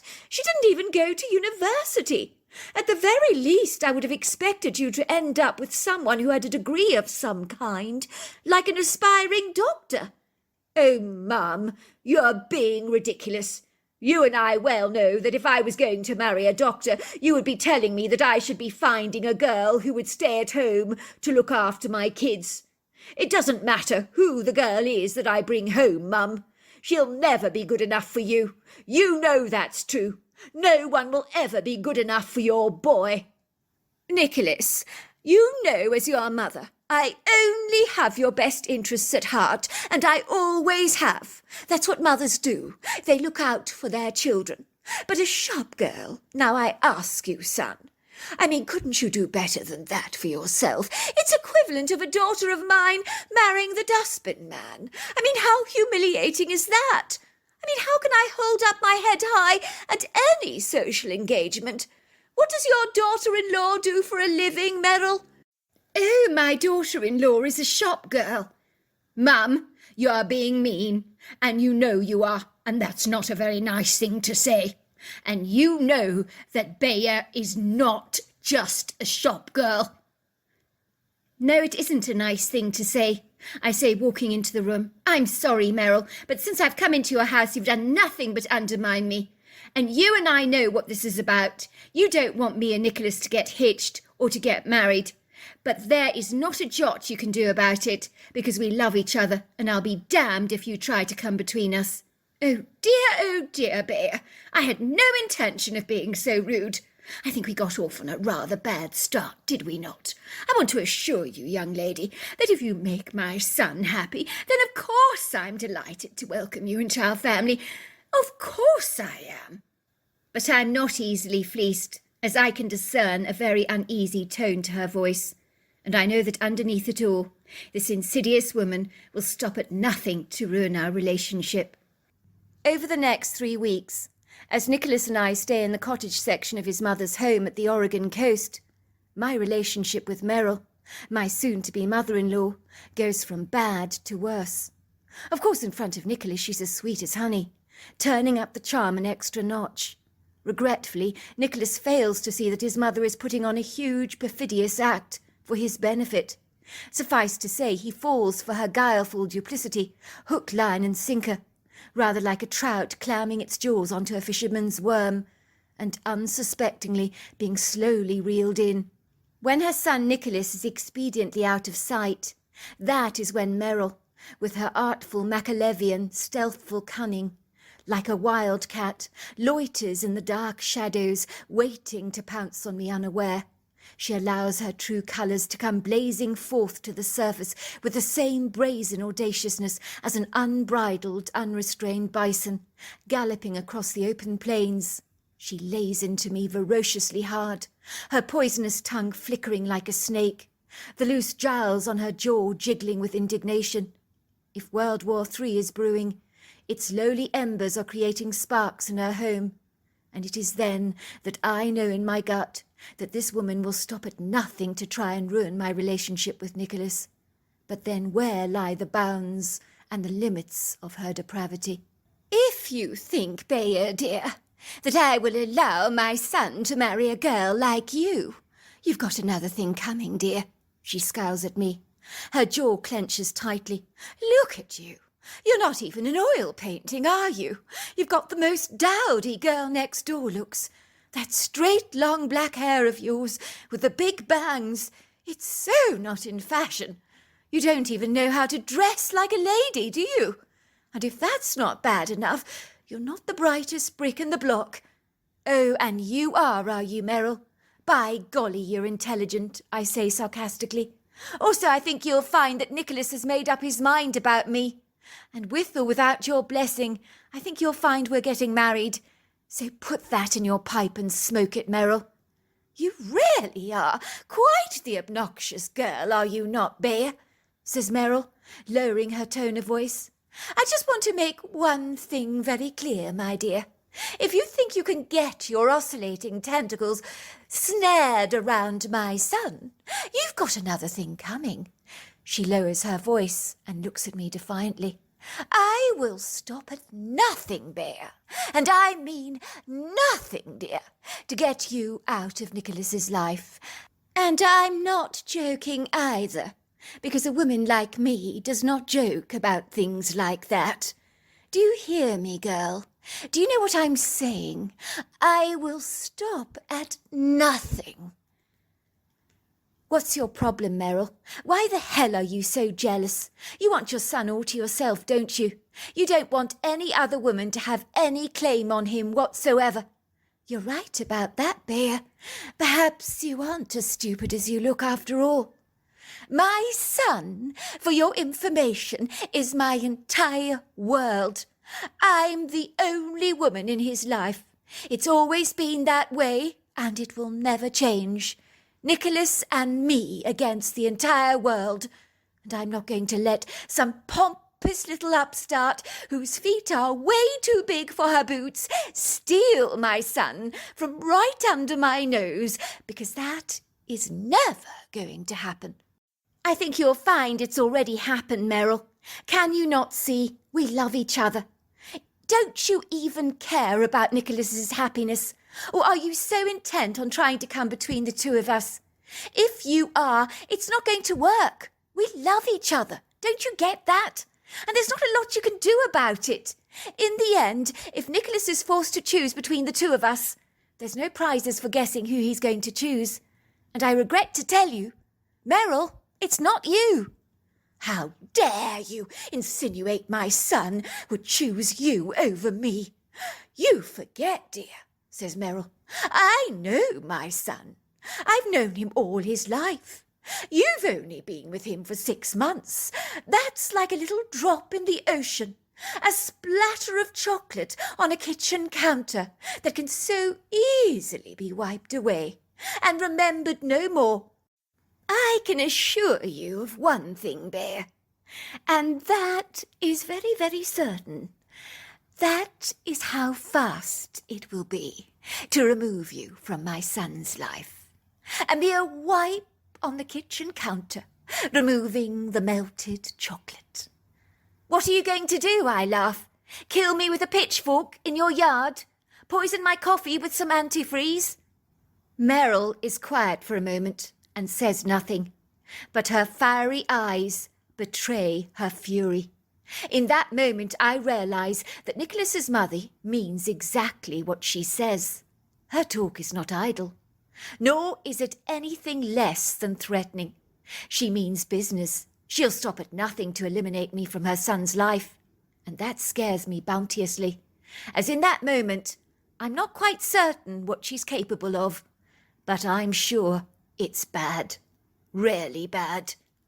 Of course I express my deep concerns to Nicholas, but he's under the fallacious, somewhat pseudo-impression that his mother Merrill is going out of her way to make me feel welcome, but it seems he's been treacherously deceived yet again. For one normally as intuitive as Nicholas, it does tend to leave me feeling slightly dismayed. Can he not see how manipulative his mother is? I can see my mother is going to a great deal of effort to make you feel welcome, Bear. She's never done that before with any of my previous girlfriends. So things are very different now. They're looking up. Don't you see? I protest. When she's with us, she's charming to me. She tells me how nice I look, and what a pleasure it is to have met me, and how she's looking forward to being my mother-in-law, and to our wedding day. But then when your back is turned, Nicholas, she turns on me like a rattlesnake. I believe she'll stop at nothing to come between us. Listen, sweetheart, says Nicholas, taking me lovingly into his arms. I know my mother can be a very difficult woman. I acknowledge, Bear, I've told you. My mother has always been very possessive of me. She's never going to like any of my girlfriends, and that's a fact. I imagine it's 1,000 times worse for her, knowing that you and I are getting engaged. You just need to let her get her head around it, stew over it for a while. In time, I imagine she will begin to accept it. Well, she'll have to, because she won't have any choice in the matter. Well, I hope you're right, but I don't share your optimism, Nicholas. I pour myself a glass of wine from the bottle that is open in the refrigerator. It's funny, Nicholas doesn't drink this wine. I never remembered opening this particular bottle. I retreat to the soft, cosy couch in the small guest cottage that is separated from the house. It's a modern home, but other people have lived here over the years, as they've rented this place out, so they've somehow managed to add a little bit more warmth to the place. I'm so grateful we're living in this cottage. I couldn't face the prospect of living in Nicholas's mother's house, with her breathing down my neck all day, making me feel uncomfortable and unwelcome. You mean getting married, Nicholas, I correct? You said we're getting engaged, we're getting married. Look, I've bought some wedding magazines to get some ideas for us. Well, that's a very good idea, but don't let my mother see any of those if you know what's good for you. Not yet, anyway. I need to go, he says, kissing me gently on the cheek. An old friend of mine who lives in these parts wants to spend the evening with me. He lives an hour away from here, so I will possibly be sleeping over at his place, as we'll be drinking lots of beer tonight. I don't want to be driving back slightly inebriated, so I'll see you in the morning. I groan. Can't I come too? You can if you want to. but I doubt you'll find it very exciting. We have lots of catching up to do, Mark and I. I haven't seen him in an age. Oh, I don't think I'll come then. I'll be fine here. I've got these magazines to look at. You go. Besides, I'm actually feeling quite tired all of a sudden. I hear Nicholas driving away from the cottage. I can sense that I can barely keep my eyes open. It's the sea air, I tell myself, and that long walk I had on the beach earlier this afternoon. I do love being close to the sea. I find I sleep very deeply at night because of the high levels of oxygen in the air. But I've never been this tired before. I feel quite knackered, actually. I get up and find myself feeling ever so slightly light-headed. And now I'm almost staggering up the staircase, trying to crawl back to bed. I'm even on my hands and knees. What the hell is wrong with me? I feel as if the wine has gone straight to my head. My head is spinning. When I reach the bed, I collapse, and I begin to sink back into the sheets so gratefully. And then I must have just fallen fast asleep. The next thing I know is I feel as though I'm encompassed in these huge, all-embracing, powerful, strong arms, covered in long, flowing black hair. I can smell smoke. I begin to cough and splutter. I feel as if my lungs are seizing up. I feel as if I can hardly breathe. I look up to see this huge, hairy, human-like face staring down at me. I realise it's a Bigfoot, not a human. The head is distinctly pointed. The creature is looking at me with concerned, troubled, deep-set brown eyes. He carries me down the sweeping staircase. I feel like a fragile doll in his hands. This dream, it's so lucidly real. But I don't want it to end. The Bigfoot makes me feel so snug and safe, enveloped in his huge warm arms. I giggle. This is a lovely dream. The Bigfoot is now standing at the foot of the stairs. He's gliding with me through the living room, but the wall of glass is no longer there. Where is it? It looks like it's been shattered. I can feel the fresh breeze whipping against my face. It's dark on this tenebrous night, but I can hear the sounds of the waves crashing against the shoreline. The Bigfoot is carrying me in his arms so gently, holding me close to his chest so that I can hear the rhythmic rise and fall of his breath. I behold silver shafts of dancing sunlight caressing his long flowing dark hair. I discern the whole creature in all his fabulous glory, fully appreciating his lofty majesty, for absolutely everything about him is regal and imposing. There is an intelligence about him that is not of this world. I can't believe the sheer size of him. He must be easily over 8 foot tall, built like a powerful piece of farming machinery. He might well weigh about 800 pounds or more. He smells like the salt of the ocean, the soil of the earth, the dew of the rain. I realize that what I thought was a dream is real. But how can this possibly be? I really feel like I'm floating in a dream. Even the way the Bigfoot is gliding over the soft sea sand, his feet sinking deeply beneath its golden depths, is so beautiful. It's so illusory. I cannot wake from this. The energy that surrounds me is so surreal. It's like the sun on a cold day warming your body, or like a colourful rainbow splashed across the horizon after the rain. It's bewitchingly enchanting. I want to cling to this dream for dear life, to never, never, never let it go.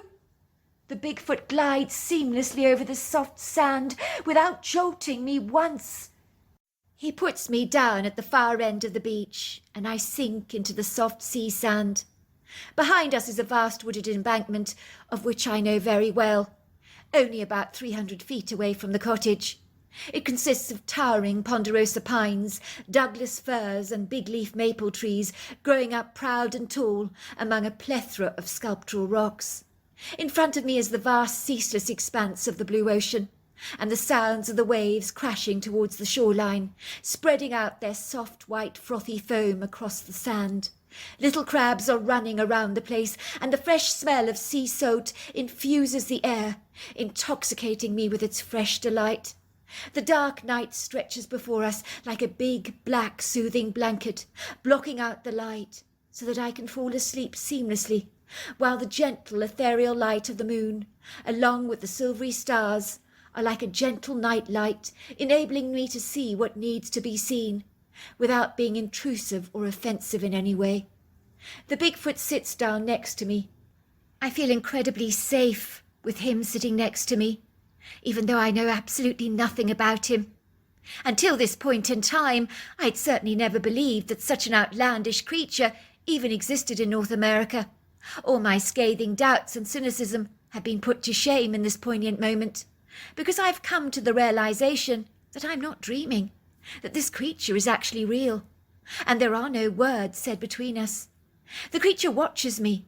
He looks guarded and protective, like an umbrella sheltering me from the rain, or a life raft rescuing me when I'm drowning in the ocean. A strange voice enters my head. I realize it's the Bigfoot. How could he possibly speak to me without words?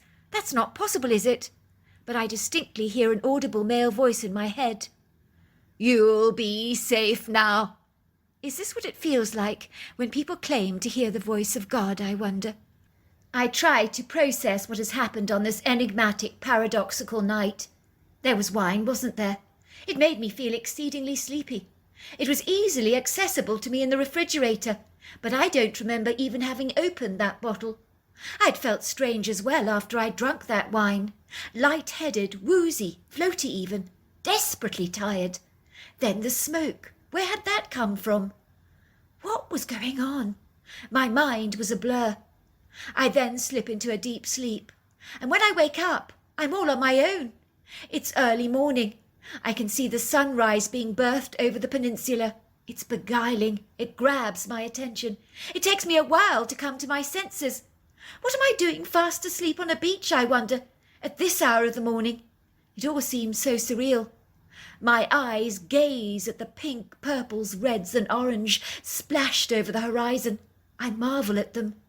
I hug my knees to my chest, with the soft sea sand powdering my bare feet with their granular exfoliation. The cool breeze is blowing gently on my face. I can smell very strong smoke in the air, intermingled with the smell of sea salt. Then I see a lone figure, walking on the beach, with his head staring down at the ground. I hear dreadful sobs coming out of the back of his throat. I recognize that sound. I recognize that figure. It's Nicholas. Why on earth is he so upset? I run towards him. "Nicholas! Nicholas, what's wrong? Why do you look so upset?" My fiancé looks up at me, through eyes soaked by his own tears, as if I'm a ghost, as if he can't possibly believe I'm real. "Bea! Bea! Is that really you?" I grin at him. "Of course it's me, silly. You look as if you've seen a ghost. What are you doing here? I thought you were supposed to be at your friend Mark's." "But I don't understand." The next thing I know is he grabs me in his arms, holding me tightly to his chest. "Don't you ever do that to me again. Don't you ever scare me like that. I've been through hell the last few hours." "Do what?" I asked. My fiancé looks at me soberly. "There was a fire in the cottage last night. The heat was so intense it shattered the windows. The firemen arrived on the scene. The cottage is completely destroyed. They said they couldn't save you. They assumed you must have perished in the fire. There is nothing left of the cottage. When I left, I think they were looking for your human remains. My mother called me to tell me the dreadful news. She told me you died in the fire. I asked her what had happened. She said she smelled smoke, looking out of her window, and saw that the flat was on fire, but there was no sign of you anywhere. Everyone assumed the worst." I take Nicholas's hand in mine. "Let's go and sit over there on the beach," I said.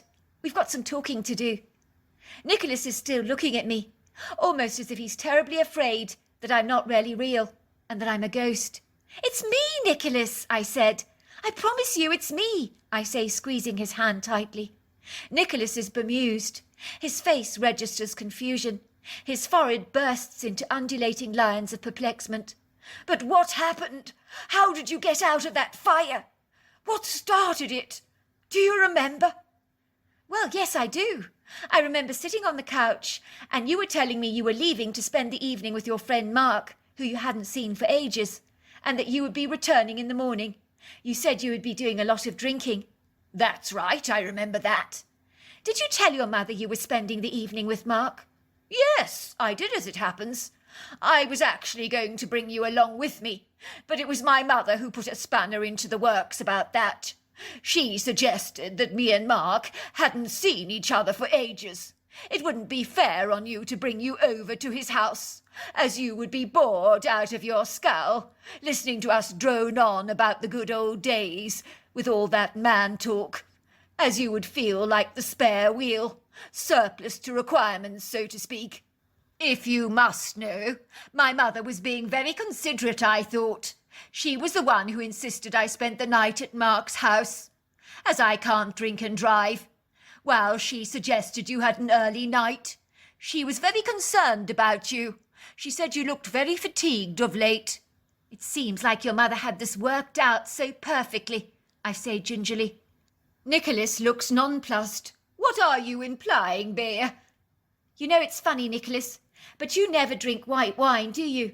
There was an open bottle of wine, my favourite as it happens, in the fridge that I have no recollection of ever opening.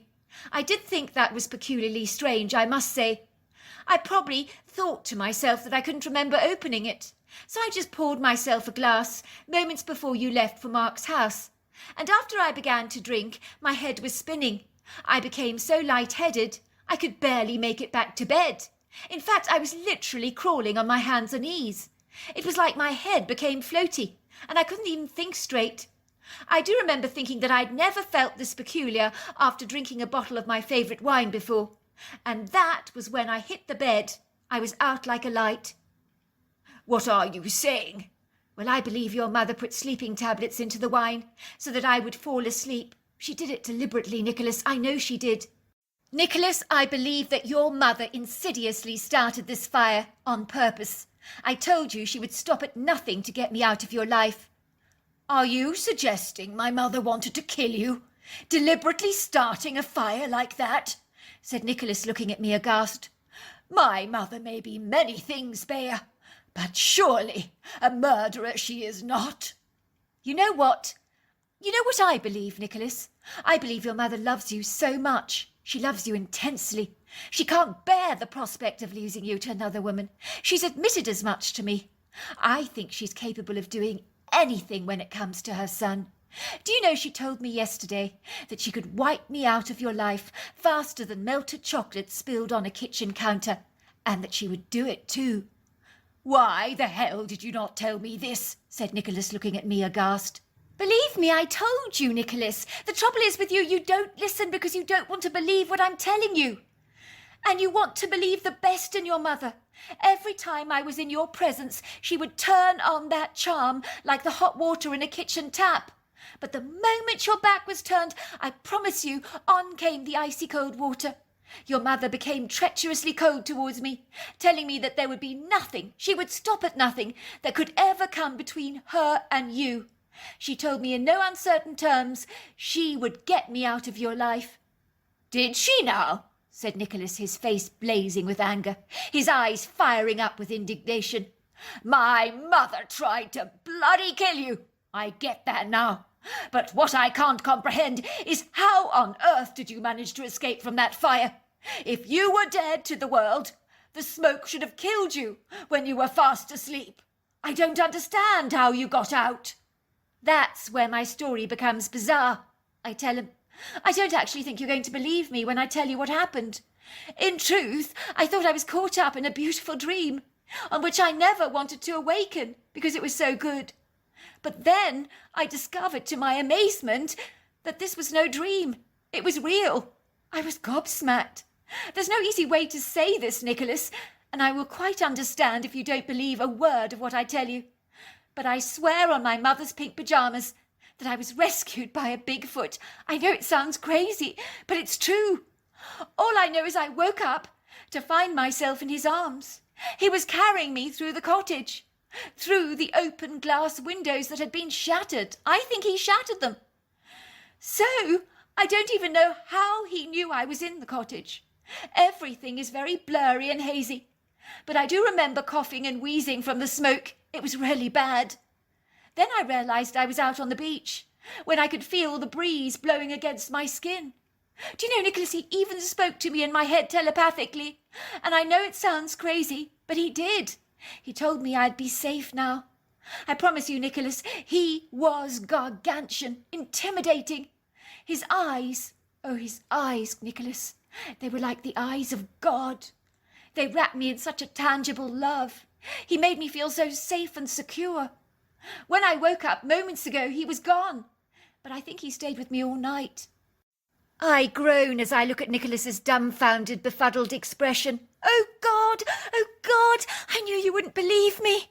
But I promise you, Nicholas, as outlandish as it sounds, it's true. How else do you think I got out of the cottage in one piece? How else did I get out of there alive?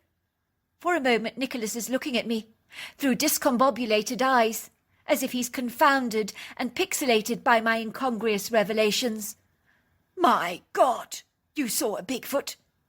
I wonder if it's the same one I saw from time to time on this stretch of beach as a young boy. You never told me you saw a Bigfoot. "Da," said Nicholas. "It's not exactly the kind of thing you randomly tell a stranger. Oh, by the way, when I was 9 years old, I used to sit next to a Bigfoot on the beach. They'd never believe a word of it. They'd think I was as nutty as a fruitcake. It's not something you share with anyone. It's something you keep very private to yourself." So you used to see a Bigfoot on this very same stretch of beach where we're sitting right now? The very same. I remember we lived on this stretch of beach all my life, in the original house that used to stand here, before my mother bulldozed it and built her architect's creation. As a young boy, I used to get up very early in the morning. I wanted to watch the sunrise over the peninsula. It was spectacularly beautiful. I know. I witnessed it myself this morning. It was breathtaking. So many incredible colours. Well, one day when I came down on the beach to watch the sunrise, I think I must have been about 9 years old at the time. I was an only child, so coming down to the beach brought me a great measure of solace. I was walking up and down the beach. I saw a tall figure sitting on the sea sand, watching the sunrise, and I realised I was in good company. Someone else was here to appreciate the sunrise, just as I was. I was quite ballsy at a young age, used to adult company, quite confident, really. I approached the stranger, promptly plonked myself on the ground, right next to him, saying how beautiful the sunrise was, as the colours were splattered across the peninsula, in pinks and oranges, and it was bedazzling. Every morning the sunrise was profoundly different, almost as if the artists of the skies were rearranging the colours every day. When I turned around to look at the man that I was talking to, I realised he was not a normal person. He was a Bigfoot. But being a 9-year-old boy, I wasn't intimidated by the creature. On the contrary, I was intrigued. I liked this Bigfoot at once. Even though he was daunting in size, brawn and stature, there was an engaging warmth about his presence that was electrifying and magnetically drawing. It was like I wanted to be in his presence, rather like a lizard might enjoy lying on a sunny rock, as it warms his cold skin up. It was rather like that. His presence was all-consuming. I just continued to talk to him, as if he was an old friend I'd known all my life. He had beautiful eyes. They twinkled brightly. He nodded at me when I sat down, but continued to watch the sun rise. And when the ribbons of pretty colours came across the sky, he went, "Ah, ah," as if he was admiring a great work of art in an illustrious gallery.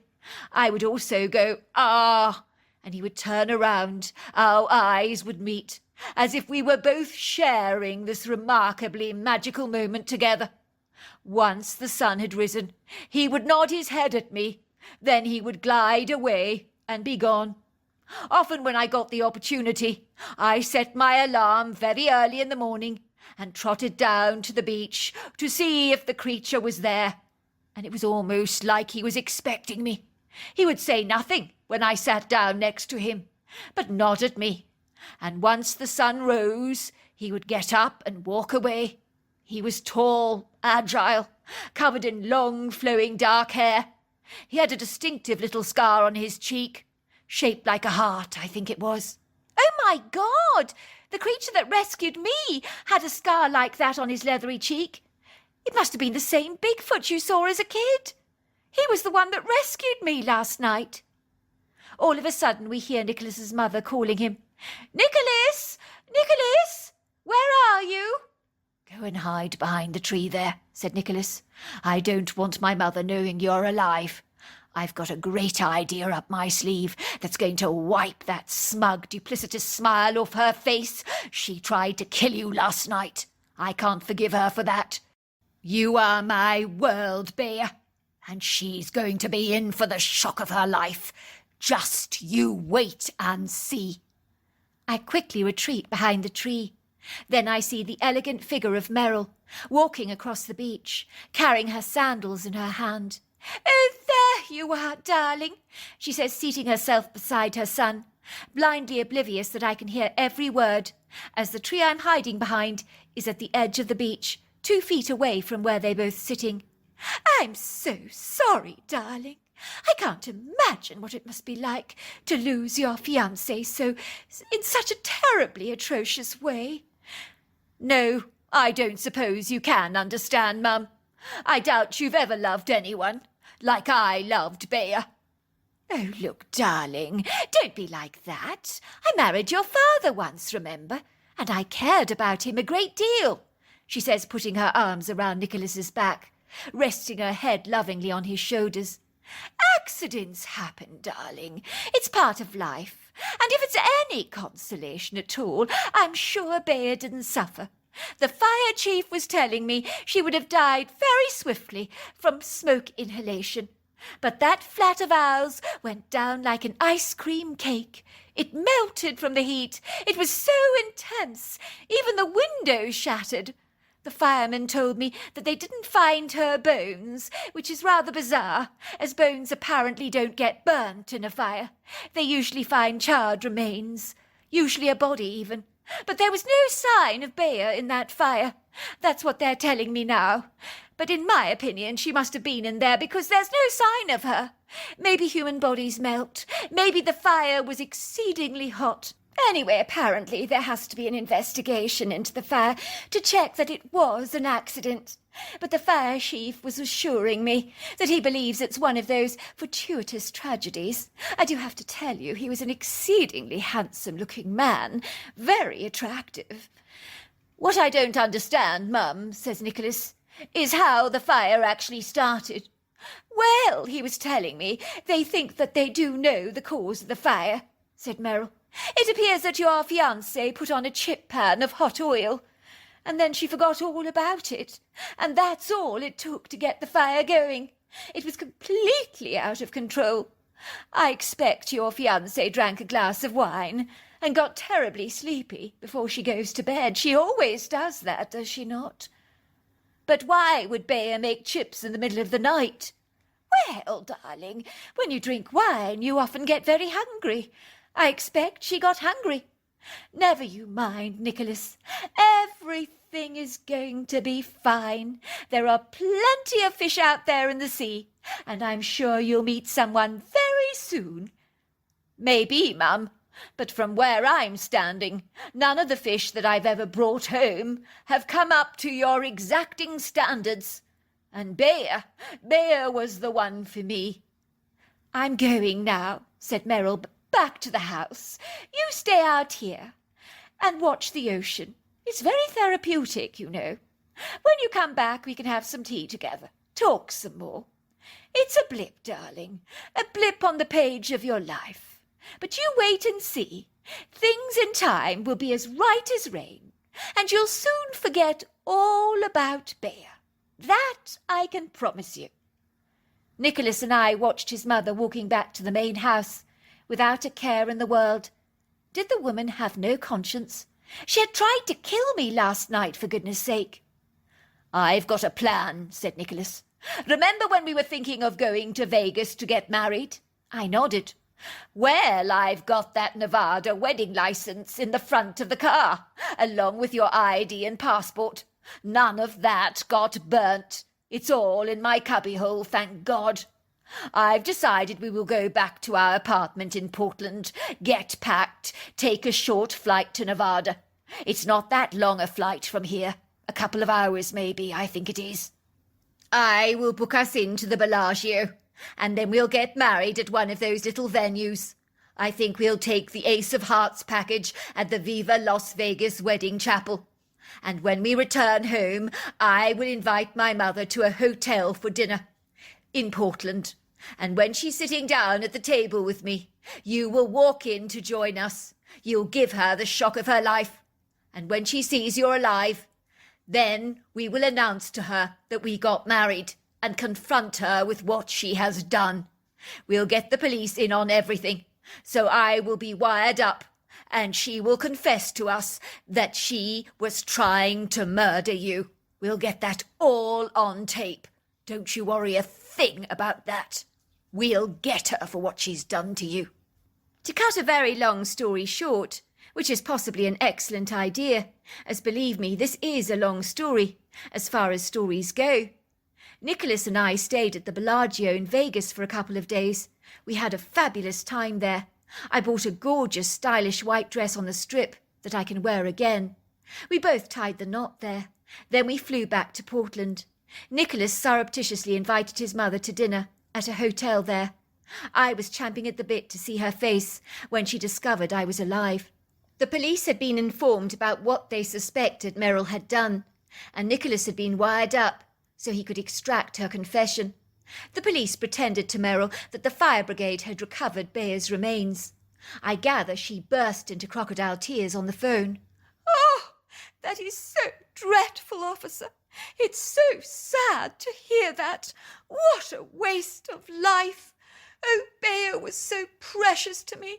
She was just like a daughter. I loved her so much. I'm very sorry for your loss, madam, he had said. Nicholas's account. I'm sitting there at the hotel, having ordered a cold beer for myself, waiting for my mother to arrive. The anger I feel towards her cannot be measured. She tried to kill Bayer. I'm in no doubt about that. She was the one that must have put wine in the refrigerator and put sleeping tablets in it. She was well aware that Bayer, as a matter of routine, always drank a glass of cold wine before bed. It helps her to sleep. My mother knew her plan would work like clockwork, as Bayer would drink the drugged wine, while her beloved son was safely out the way. I was spending the evening with Mark and sleeping over at his house. When my mother believed Bayer was asleep, she had slipped into the cottage using the spare key to gain access, where she had surreptitiously planted a hot chip pan of boiling fat onto the gas hob, helping to set the place alight and to cause an explosion, so that it looked like a natural house fire. She was reasonably confident that Bayer would sleep through it all. My mother moves towards me gracefully, with a big smile on her face, as she approaches the table. She kisses me tenderly on the cheek. I want to wipe her kiss away. It's so disgusting. Hello. How are you, darling? She reaches for my hand. More to the point, how are you doing? Are you feeling any better, dear? I know losing Bayer like this couldn't have been easy for you.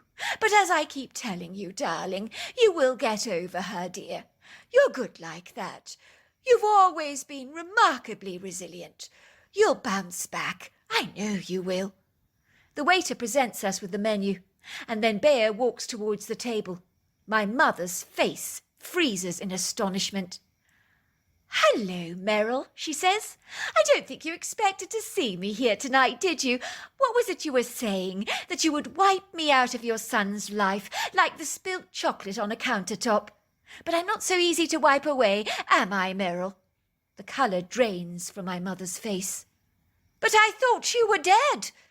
You did, didn't you? Says Bayer, her eyes growing wide. We know exactly what you did, Merrill. You tried to kill me. You put sleeping tablets in the wine.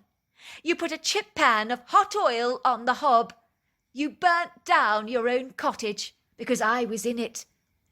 That's right. You tried to kill my wife, Mother.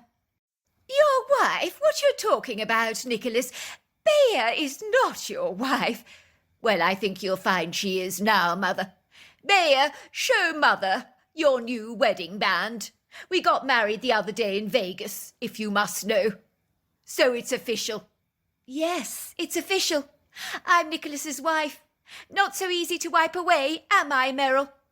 Meryl's face looks blank. She's lost for words. All right. I admit it. I did it. I'm sorry. And that was all that was needed for my mother to be arrested. She's now serving a prison sentence. Do I feel bad about turning my mother in? Hell no. She tried to kill my wife. She tried to destroy our lives. So she's getting exactly what she deserves. 15 years in prison. It should be more. Then she'll be out. But I hope she's learnt her lesson. And if that wasn't bad enough, I found out that my dad had been in touch numerous times over the years with me. He'd sent me a plethora of letters, tons of presents, had begged me to come and stay with him and his family. But my mother sent everything back to him, along with a fake letter from me, telling him to get the F out of my life. But the good news is, my father and I are now reunited, and I have a stepmother and 3 half-brothers, so life has blossomed for me. And I owe all this good fortune to the kindness of a Bigfoot. So there you are. That's my story. Dear Sarah, and all your lovely listeners, there's a picture hanging on our living room wall, if you can call it that. It's where a television would ultimately go. If, of course, we could afford a wall-mounted television set, that is. It's actually a picture of the world, a map of different countries and places that my mother dreamed of visiting one day.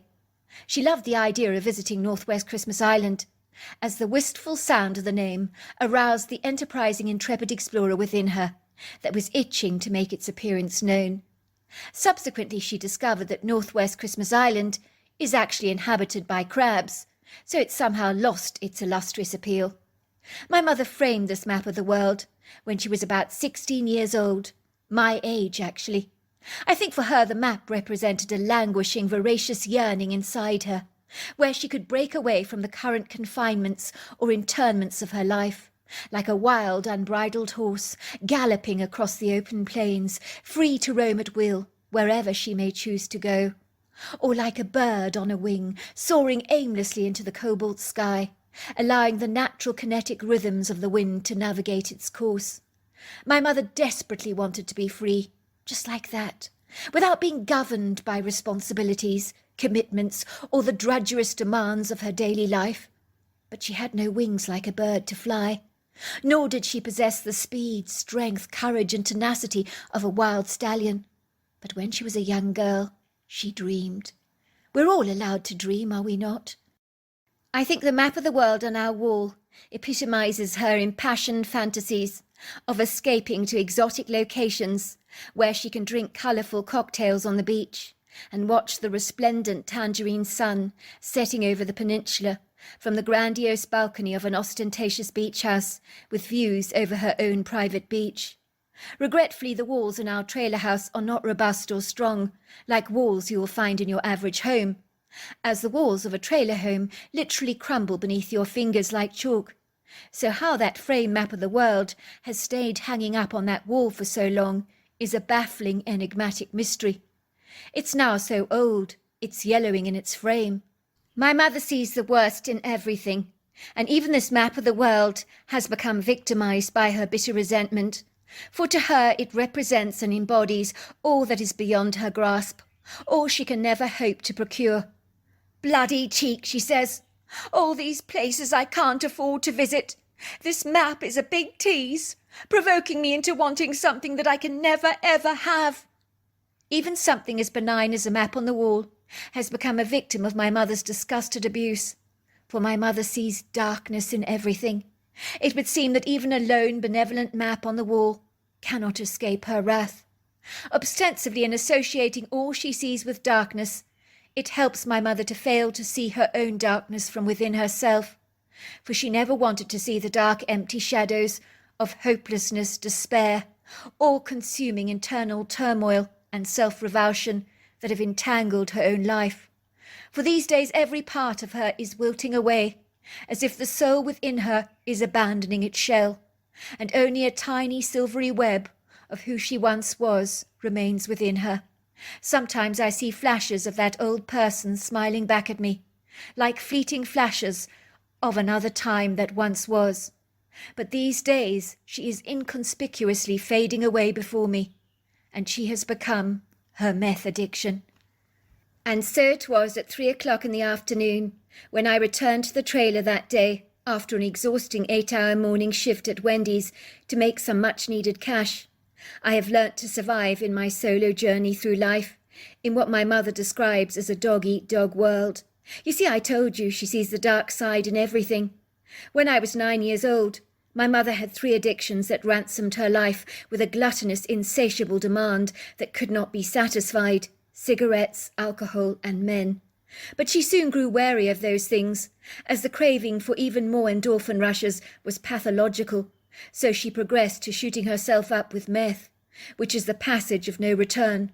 For once you are sitting on the meth train, the journey lasts for 7 years for most, and then it's over, as the train is derailed, and you have to disembark from this world. There have been times I've called the ambulance to our trailer home when my mother has overdosed on meth. On those occasions I found her lying unresponsive on the filthy grey carpet of our trailer, sometimes with the needle still stuck in her arm. This insufferable meth addiction is ravaging. It's like a plane hijacker holding you to ransom, as it destroys body, mind, soul and spirit, sucking you dry until nothing is left apart from the crisp outer shell that once contained your essence. It's hard to believe my mother was actually pretty once. I find that almost impossible to fathom, as unkind as that may sound. When I see old photographs of her, I cannot see any commonality between my mother and the fresh, pretty blonde girl in the picture, smiling into the lens with an ebullient enthusiasm. My mother is an emaciated stick. She looks like dry, crinkled leather. She's brittle, as if she could snap at any moment. Her bones rip through her body like gnarled, knotty roots, piercing through the earthen floor with a forceful, fierce tenacity, while her papery, leathery skin clings to her head so tightly that it looks more like a skull than a human face, and her hollow eyes are like inverted red marbles lined with dark, shadowy crevices. So pretty, my mother most certainly is not. Our trailer is possibly the worst-looking trailer in the entire park. I regret to have to admit that, as it reflects rather poorly on us. But then my mother has never bothered to care for it. Over the years I'm the one that has actually scrubbed it clean, for if I had not, we would have certainly lived in squalor. If I was being kind and generous, I would describe our decaying trailer as looking like a buckled-up Coca-Cola can. But if I'm being brutally honest, I would describe it as a ramshackled, crumpled heap of metal that's good for nothing. Everybody in this trailer park is living in a bedraggled, dog-eared trailer, but none in more worse condition than ours. Over the years, the trailer park owner has meant to improve the maintenance, but in truth he's a lazy bugger who has never bothered to get his arse into gear. When I return home from Wendy's, where I've been serving people burgers and milkshakes all day long, I feel dirty, grubby, sweaty and smelly. I definitely smell of chip fat. I'm about to open the door. The dream catcher that is hanging on a hook on the outside of the trailer just suddenly collapses. It falls to the ground in a mangled, broken heap. I pick up the pieces of net, feathers and wood, but even the netting crumbles in my hand like dust. My mother bought this dream catcher, along with a map of the world before I was born, and now it chooses to snap. At this pregnant moment, I feel the ominous relevance of this marked, poignant, foreboding second, rather like a sharp tug of the heartstrings, almost as if I know in my heart that something dreadful is about to be birthed into my life. I can't shake off this distressing premonition, if it is a premonition at all. It's clouded my mind like a foggy mist on an overcast day. My mother always told me this dream catcher would catch her dreams so that they would come into fruition. But now, after all these years, it chooses to just break at this second. Why now? I can't shake the bodeful, inauspicious feeling that has seized my attention, poked me in the gut so very hard that I can taste the nausea rising up at the back of my throat. And so it is with great trepidation that I reluctantly push open the trailer door, hesitantly at first. It creaks open, ever so slightly, and then I widen it. Oh, I breathe a sigh of relief. I can see my mother lying there on the couch, as that's where I would naturally expect to find her any day of the week.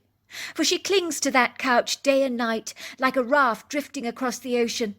If she ever walks away from the couch, there are deep indentations in it from where her body has been lying all day, in the same position.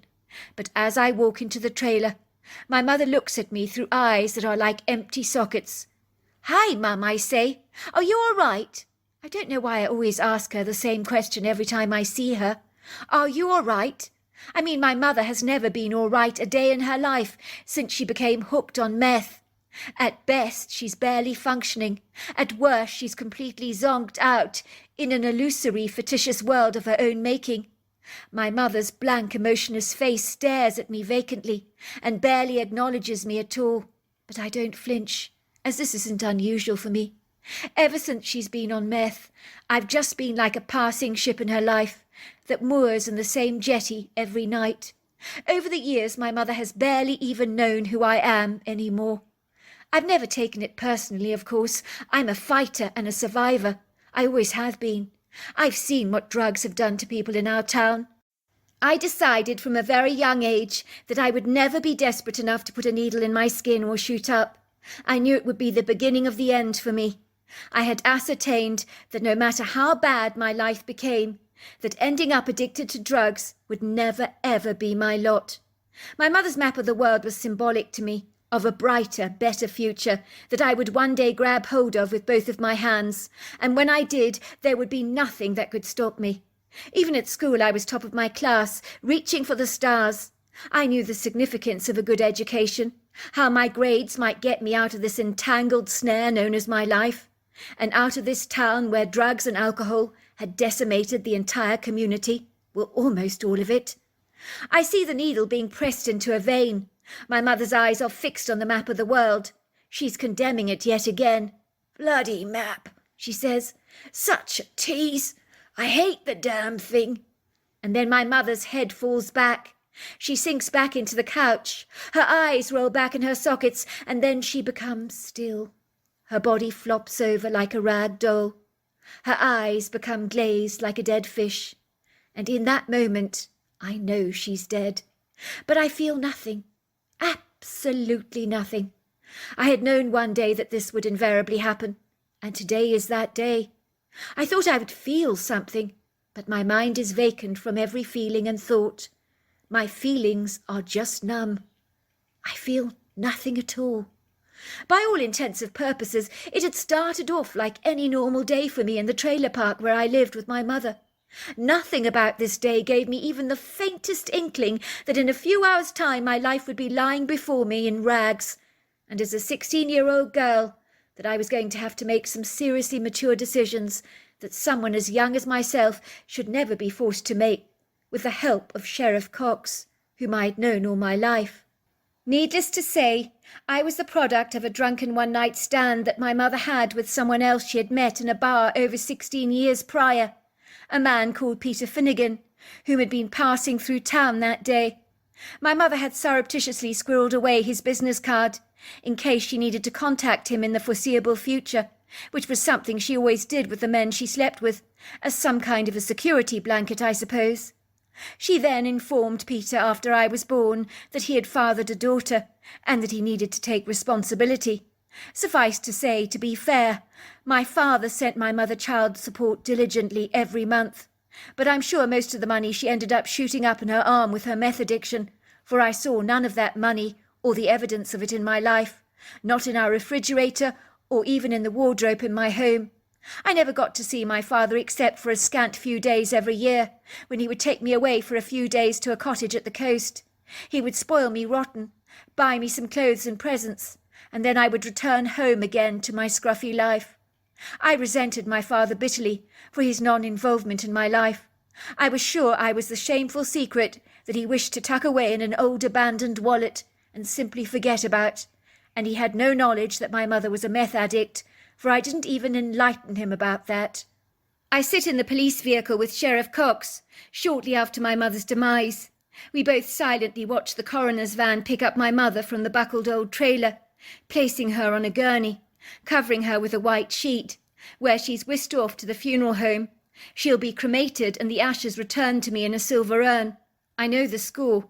It's commonplace now. I wonder to myself how many other young people have sat with Sheriff Cox in his van like this, as I am now watching my mother being wheeled off on a gurney.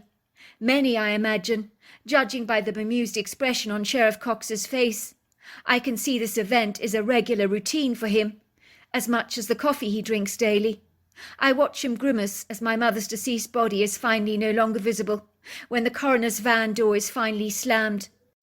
The driver lifts a thumb up to the sheriff. "All done," he shouts, as if he's talking about something as mundane as the weather. I've known Sheriff Cox all my life. He has lifted my mother half drunk off the side of the road, or lying beaten up in a drain, so he has been a secure fixture and fitting in our lives, and he knows me very well. In truth, he's always been exceedingly kind towards me. Sometimes he's popped around to our trailer to see how we're doing. He's dropped off coffee and doughnuts for me and my mother. For a moment, all is silent in the sheriff's car. You could almost hear a pin drop. And then he speaks. "Do you mind, Lulu, if I smoke?" he asks me. "It helps me to smoke at times like this. It takes the edge off the trauma, settles my nerves, you see." "No," I say. "Please go ahead, Sheriff Cox." The sheriff's hands are trembling. He pulls out a cigarette from the pack in his pocket, popping it into his mouth, lighting the end. He breathes in the smoke and puffs out, and then he audibly sighs, almost as if the cigarette smoke has somehow calmed his frazzled nerves. I don't blame him for smoking. It can't be easy being a sheriff in a town where so many people self-destruct. "I'm sorry for your loss, Lulu," he says, looking at me through his kind blue eyes. "None of this is easy for you. Your mother was quite the beauty once. I remember how stunning she was. And this meth addiction has ravaged her, as it has so many of the people in this town. Promise me this, Lulu. Promise me that it won't ravage you too. I would hate to see you go down the same road as your mother did." "I promise," I say. "I will never take drugs. Never." "Now what are we going to do about you?" asked the sheriff. "Do you know your father's telephone number? You can't live here any longer. I'm sure you appreciate that. If I know Jim Collingwood, he will throw you out of the trailer, faster than thunder. If you haven't got a month's rent in advance, you can forget it. Besides, you're too young to rent a trailer. That man's not got any scruples. If you don't pay him cash, he'll expect other forms of payment, especially from a pretty underage young girl like yourself. That man has the morals of an alley cat. So safe around here in the long term, you most certainly are not." Reluctantly, I give him my father's number. Sheriff Cox makes the call. I sit there awkwardly in the front seat, twiddling my fingers, nibbling my nails. What if my father wants nothing to do with me, I think? Where will I go then? The prospects are grim, but I refuse to give those thoughts airtime. The sheriff has his cell phone on speaker, so I can listen in to the conversation. "Peter Finnegan speaking," comes my father's voice. "Hello, Mr. Finnegan. This is Sheriff Cox speaking. I'm phoning on behalf of your 16-year-old daughter, Lulu." "Is she all right?" comes my father's panicky voice. At least I think he has the decency to pretend to care about my welfare. That's a promising start. "Lulu's fine. It's just, well, her mother died an hour ago. Lulu is homeless, as you can appreciate." The sheriff is unable to finish his sentence, as my father quickly intercedes. "Lulu's mother died? Are you being serious? She was so young. Is Lulu all right? How's Lulu doing?" "That's right, sir. Lulu's mother died." "But that's absolutely dreadful. What happened?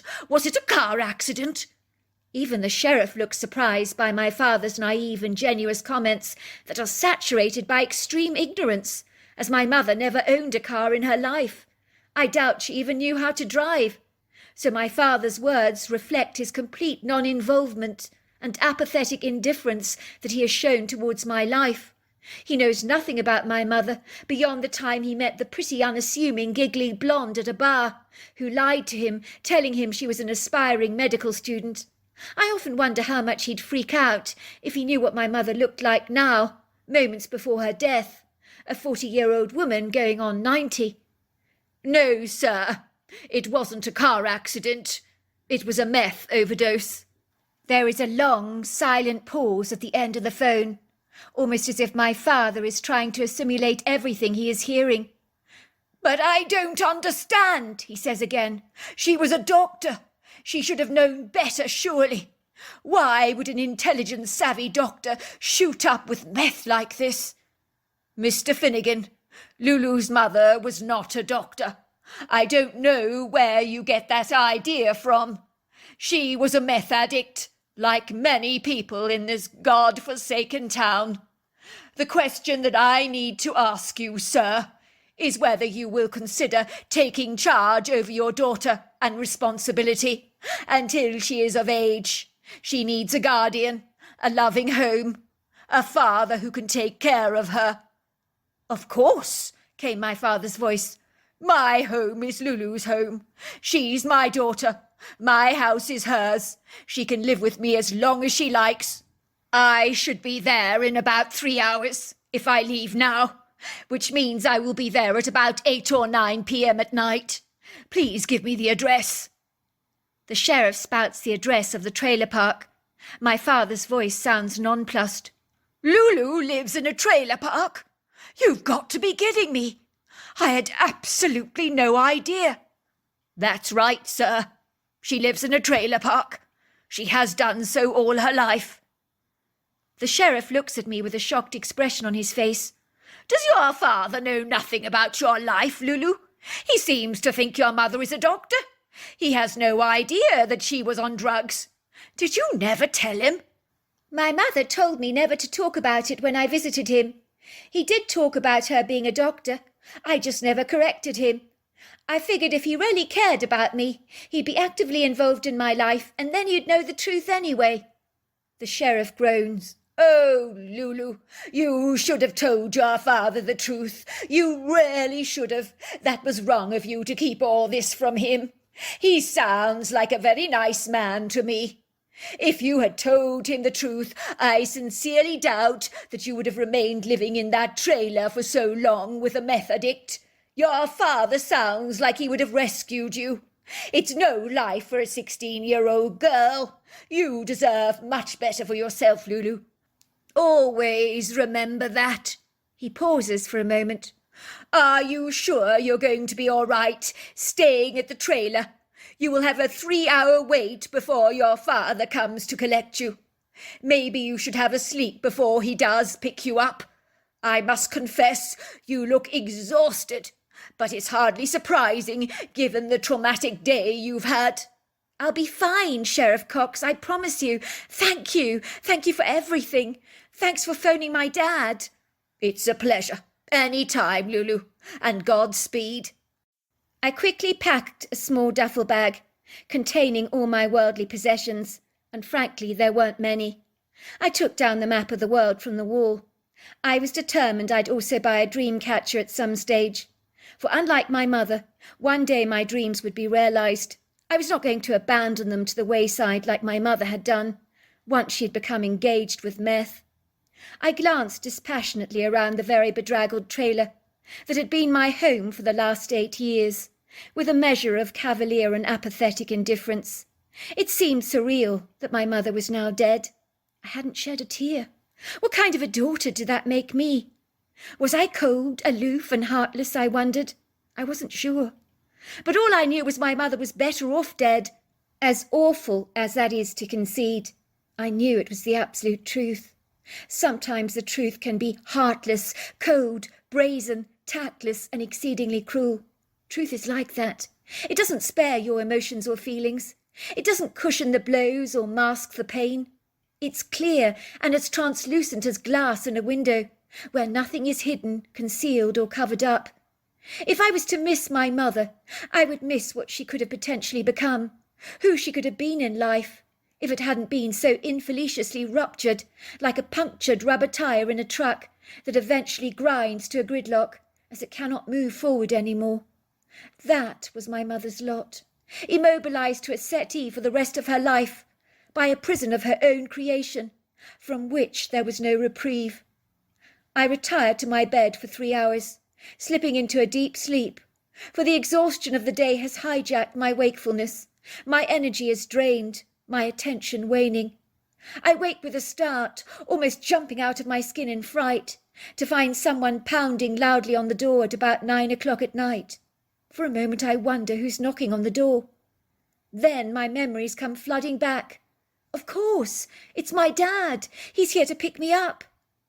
I draw in a deep breath, climbing out of my bed with my duffel bag flung over my shoulders, containing a handful of clothes I've lived in for years.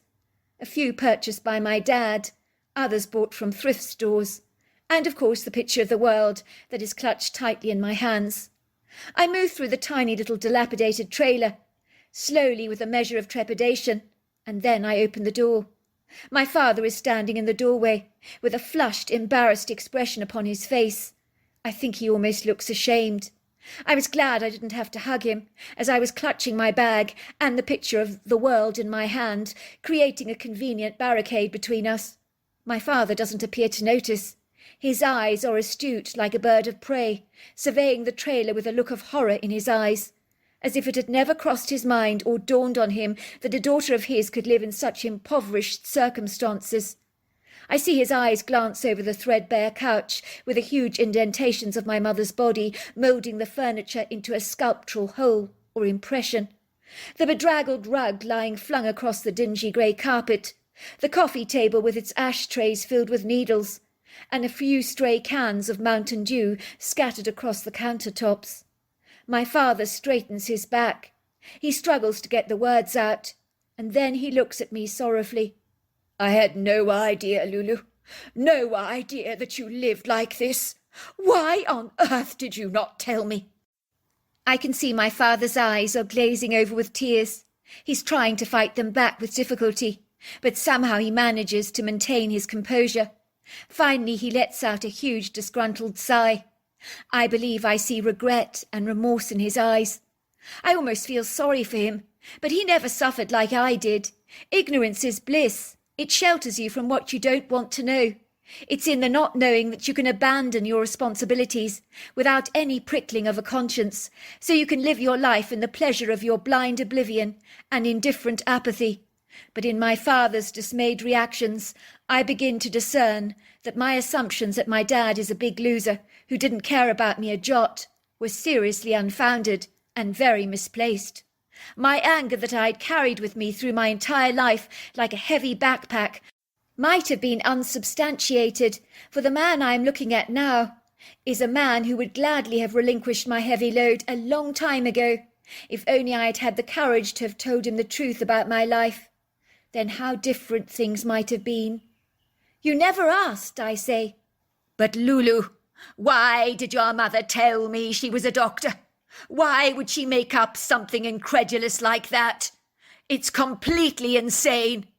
What on earth was she thinking? She was a meth addict, for goodness sake. She should have seen she was incapable of taking care of you. You should have been entrusted into my charge. Instead, she fed me a web of duplicitous lies. My mother clung on to what pride she had left.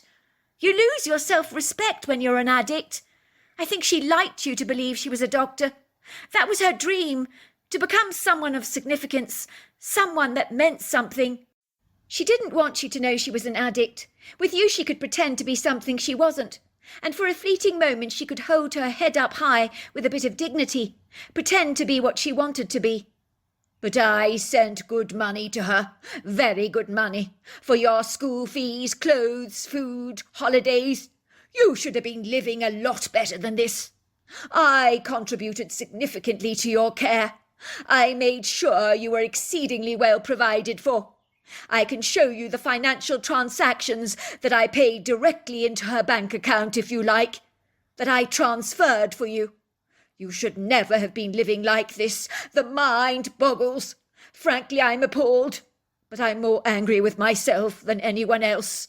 I can't believe how irresponsible I've been. I look at my father gingerly. Well, if you give any money to a meth addict, it's going to end up in their arms. I never saw any of it. I'm sure you sent a lot, but that's irrelevant. A meth addict turns all their money into meth. Nothing else matters to them. I didn't matter to my mother. All that was significant to her was her next fix. That was all that she ever cared about. What about the cell phone I sent you? Did you get it? You sent me a phone? I asked, looking aghast. No, I never got it. He nods. I thought it would be great to text regularly, to speak often.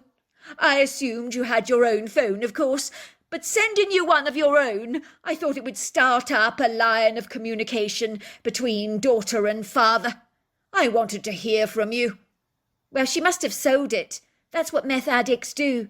They beg, borrow, steal, and do anything they can to get another hit.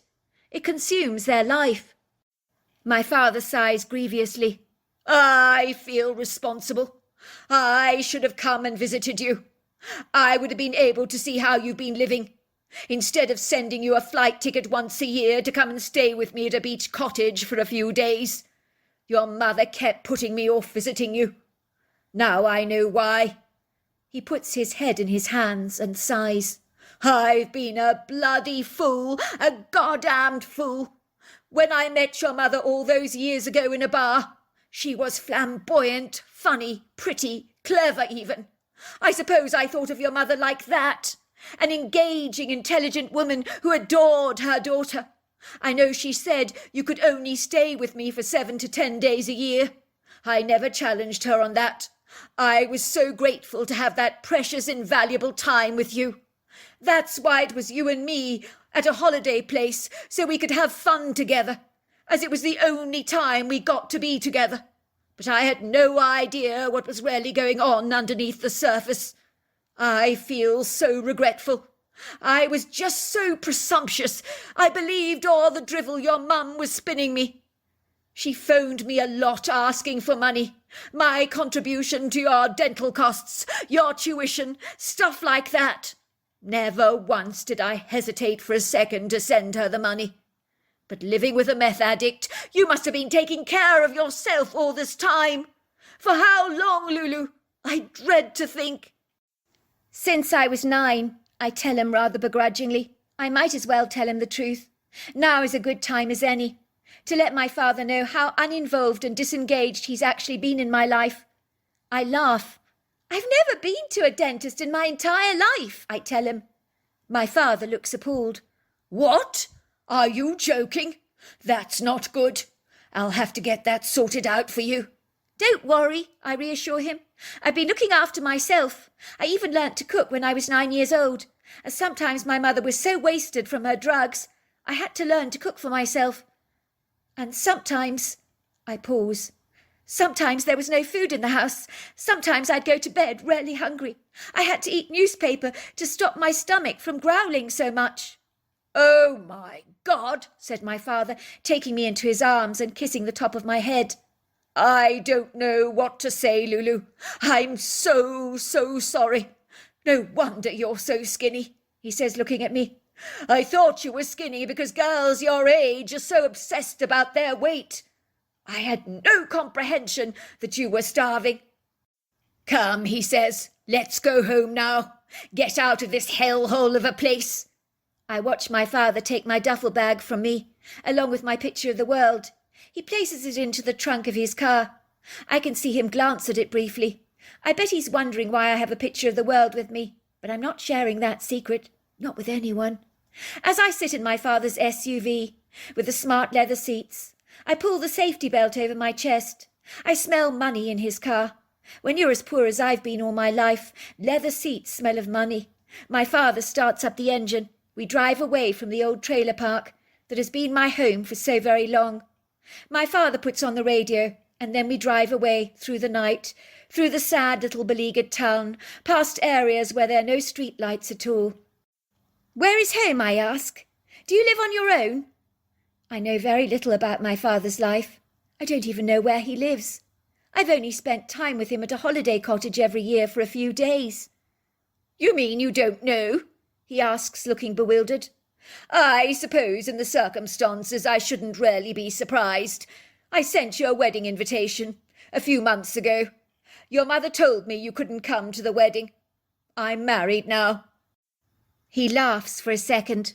I'm married to a divorced OBGYN. So you have a stepmother, a stepsister, a stepbrother, who are about your age, 16 and 17 they are. They will be great friends with you, I'm sure. Your step-siblings know all about you. They've learnt about you from a long time ago, and they've been dying to meet you. We live in the Colorado countryside together on a large plot of land in a farmhouse. It's spacious and big. We even have horses. It's an amazing lifestyle. I know you'll be very happy there. The house belongs to my wife. She raised her children there. This is too much for me to take in. It's official. My dad's rich. I have 2 step-siblings who are possibly pretentious rich kids who have had everything they ever wanted all their lives. The thought makes me want to hurl. They've never known what it's like to drown under the weight of your own impoverishment, to struggle to stay afloat. They possibly never had a starving day in their entire lives. I'm almost certain they're going to look down on me with a condescending mockery. I'm going to sleep, I tell my father, as I'm consumed by my exhaustion. This day has taken everything out of me. It's about 1 p.m. in the morning when my father wakes me up in the front seat of his car. "We are here," he says. I open my eyes to see the tall silhouette of a farmhouse caught under the ethereal shadows of the moon.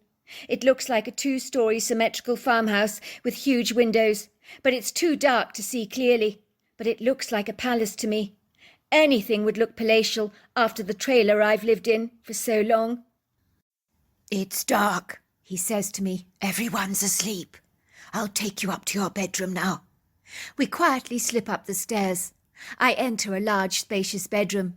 I slink into the crisp cotton Egyptian sheets that smell of lavender, and then before I know it, I've drifted off into a deep sleep. I'm not sure what time it is when I wake up, but sunlight is streaming through a slight open crack in the curtain. I sit up for a moment. I'm confused. Where am I? Then I remember the events of the last 24 hours. It seems so surreal. My mother is dead. I'm now staying in my father's house with his brand new family that I haven't even met. It's so overwhelming for me that my thoughts are blank, like an empty white page that hasn't been written on yet. I glance around the bedroom briefly. It is beautiful. I feel as if I'm staying in a grand hotel. My bedroom is fitted with sumptuous furnishings. There are long silky cream curtains that frame the window. My sheets and duvet cover are pristinely white, with a minty green trim. The walls are painted in a pale mint green colour, and there are interesting artworks on the walls, abstract pictures of cats done in gold, silvers and bright colours. I climb pensively out of my bed, shocked to see that the bedside clock on the table is registering 12. You've got to be kidding me. I've never slept this late before. But then I've never been through so much mayhem in the last 24 hours of my life before either. I glance down at myself, expecting to see my pyjamas, but I realise I'm still wearing my jeans. I walk over to the window to peer outside. I audibly gasp. I wasn't expecting this. My father's land looks like a supreme park. I can see viridescent grass everywhere, horses frolicking in a nearby field. I see clusters of trees and so much big blue sky. I hear a faint tapping at the door, and I look up to see a girl my age staring at me. Her ebullient demeanour is so warm and friendly, almost as if she's over the moon to see me. Nobody's ever like that to me before. Well, they haven't been in the past. "May I come in?" she whispers. "I've been champing at the bit to meet you all morning. I'm so excited. I have a sister, and you're the same age as me. Isn't it so brilliant? I'm 16 also," she tells me. "I'm so glad you've come to live with us. So is my brother. We can be like the 3 musketeers together.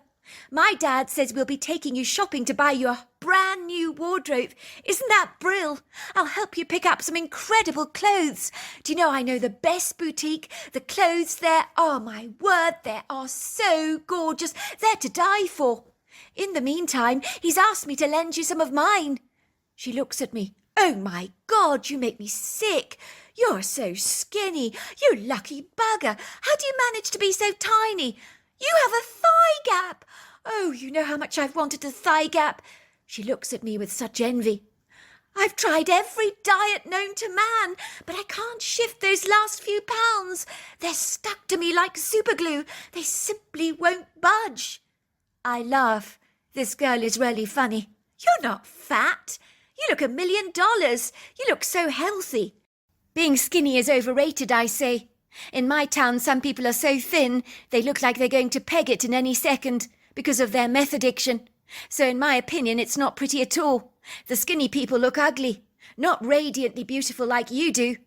And as for the thigh gap, it's just a side effect. It's called not eating enough. Her face falls. Are you for real? You mean you went hungry?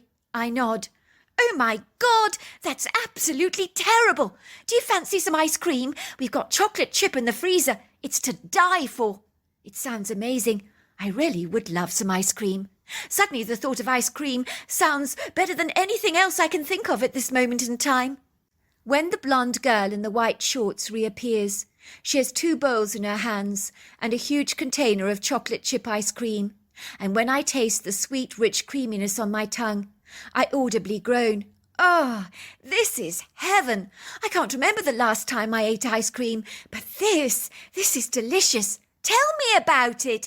It's orgasmic. How's one ever supposed to diet when there's food like this in the freezer, asking to be consumed? We both laugh. What's your name, I ask. Lisa, she says. My brother's called Clark. Talk of the devil, here he is. Clark, this is our newly acquired sister. Hi, sis, says a tall, lanky teenager with piercing blue eyes. It's nice to finally meet you. Your dad has told us an awful lot about you. Hi, I say shyly. I see you've decided to eat ice cream on your own, and I've not been invited to join in this sumptuous feast. Now that's not fair, he teases. And it's chocolate chip as well, sis.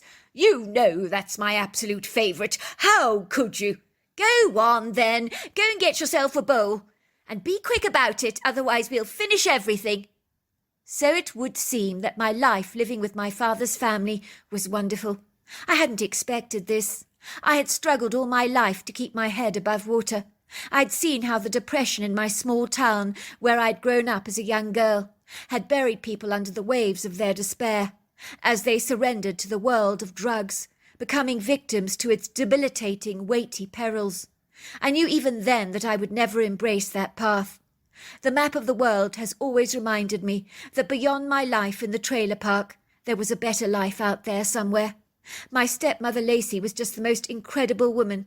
She had taken me into her arms as if I was her only daughter and said to me, Lulu, I may not have given birth to you, but I want you to know that in my eyes, you're just as much a daughter to me as my own 2 children are. She even apologized for the life I'd lived for the past 16 years, as if in some way she held herself accountable for it, which was ridiculous. Sweetheart, she'd said to me, your father is one of the kindest men I've known. If he had had an inkling about how you were living, he would have intervened in a heartbeat. You know he would have. I found I was warming to my father, as I soon discovered that he was a man with a genuine heart of gold. And despite the fact that my 2 step-siblings had both been to private schools all their lives, there was nothing pretentious about them at all. I found that we really did become like the 3 musketeers. We did everything together as a team. The farmhouse where my family resided was amazing. My stepmother worked in Denver every day, while my father worked online at home in his office. So when we were dropped off home from school, he would always be there for us. Sometimes we would go horse riding in the countryside together. My father had bought me my own horse that I called Raven, as Raven can be symbolic of brand new beginnings, and living here with my new family was indeed a new beginning. I could never have hoped to ever envisage for myself a life that was as good as this. I realized that I really was deliriously happy. I never had to go to bed with that vacuous feeling inside my belly. I managed to make all the girls in my class at school, who had dieted all their lives to be thin, realizing that it wasn't such a great idea after all. They were no longer consumed by their weight, due to the pressures of society, after I showed them a picture of my mother and her bony body. Suddenly being thin didn't seem as glamorous, as the horrors of my mother's photograph hit hard for many of them. They couldn't believe she was 40. They then saw that there was nothing attractive about being so skeletal. The farmhouse where we lived was like a palace to me. When you live in the confines of a small crappy trailer, where you can barely swing an arm or a leg, living in a home with never-ending space is like a dream come true. And as for the glorious Colorado countryside, there are no words. The farmhouse was nestled in an undulating valley, where the billowing countryside spread out like a sumptuous parkland before my eyes. And in the furthest distance you could see the sweeping rise and fall of the mountains that bruised the landscape in tinges of blues, purples and pinks. One day as me, Lisa and Clark were sitting on the couch in the living room watching television, Clark flicked the television program to a program about Bigfoot. We watched one man saying, "Yes, I think it was about 7 foot. It had black hair. It looked at me and glided away." I giggled. "Do you buy it? I agree with that woman with the red hair called Renee. I'm quite sure the man saw a bear. He couldn't have seen a Bigfoot. Not really." For a moment both Clark and Lisa looked at each other, as if engaged in a clandestine secret that they were reluctant to share. But then Lisa said, "Go on, tell her, Clark. She's our sister after all. We're the 3 musketeers together. We do everything together. Tell her. Go on, tell her." "But what if she doesn't believe us?" says Clark. "Why are the 2 of you talking in riddles?" I ask. "Tell me what?" "If we tell you," says Clark, "you have to promise me you will never tell Mum and Dad any of this." "We're the 3 musketeers, are we not?" I say. "Why would I tell the parents anything? Besides, I do know how to keep a secret." Clark looks reassured. "Well, there's nothing fictitious about a Bigfoot. The creature is real." He states this as a fact. "Both Lisa and I had an encounter with a Bigfoot when we were 9 years old at this very farmhouse, which belonged to my parents before they got divorced, and before your dad married my mother." "Bigfoot is real," I say, trying to absorb what I've just learnt. This is the story Clark tells me in his own words. My mother had a tempestuous relationship with my real dad. Me and Lisa are very glad that they both got divorced, as my dad was an obnoxious character. Honestly, I don't know what my mother ever saw in him. He put her down continuously.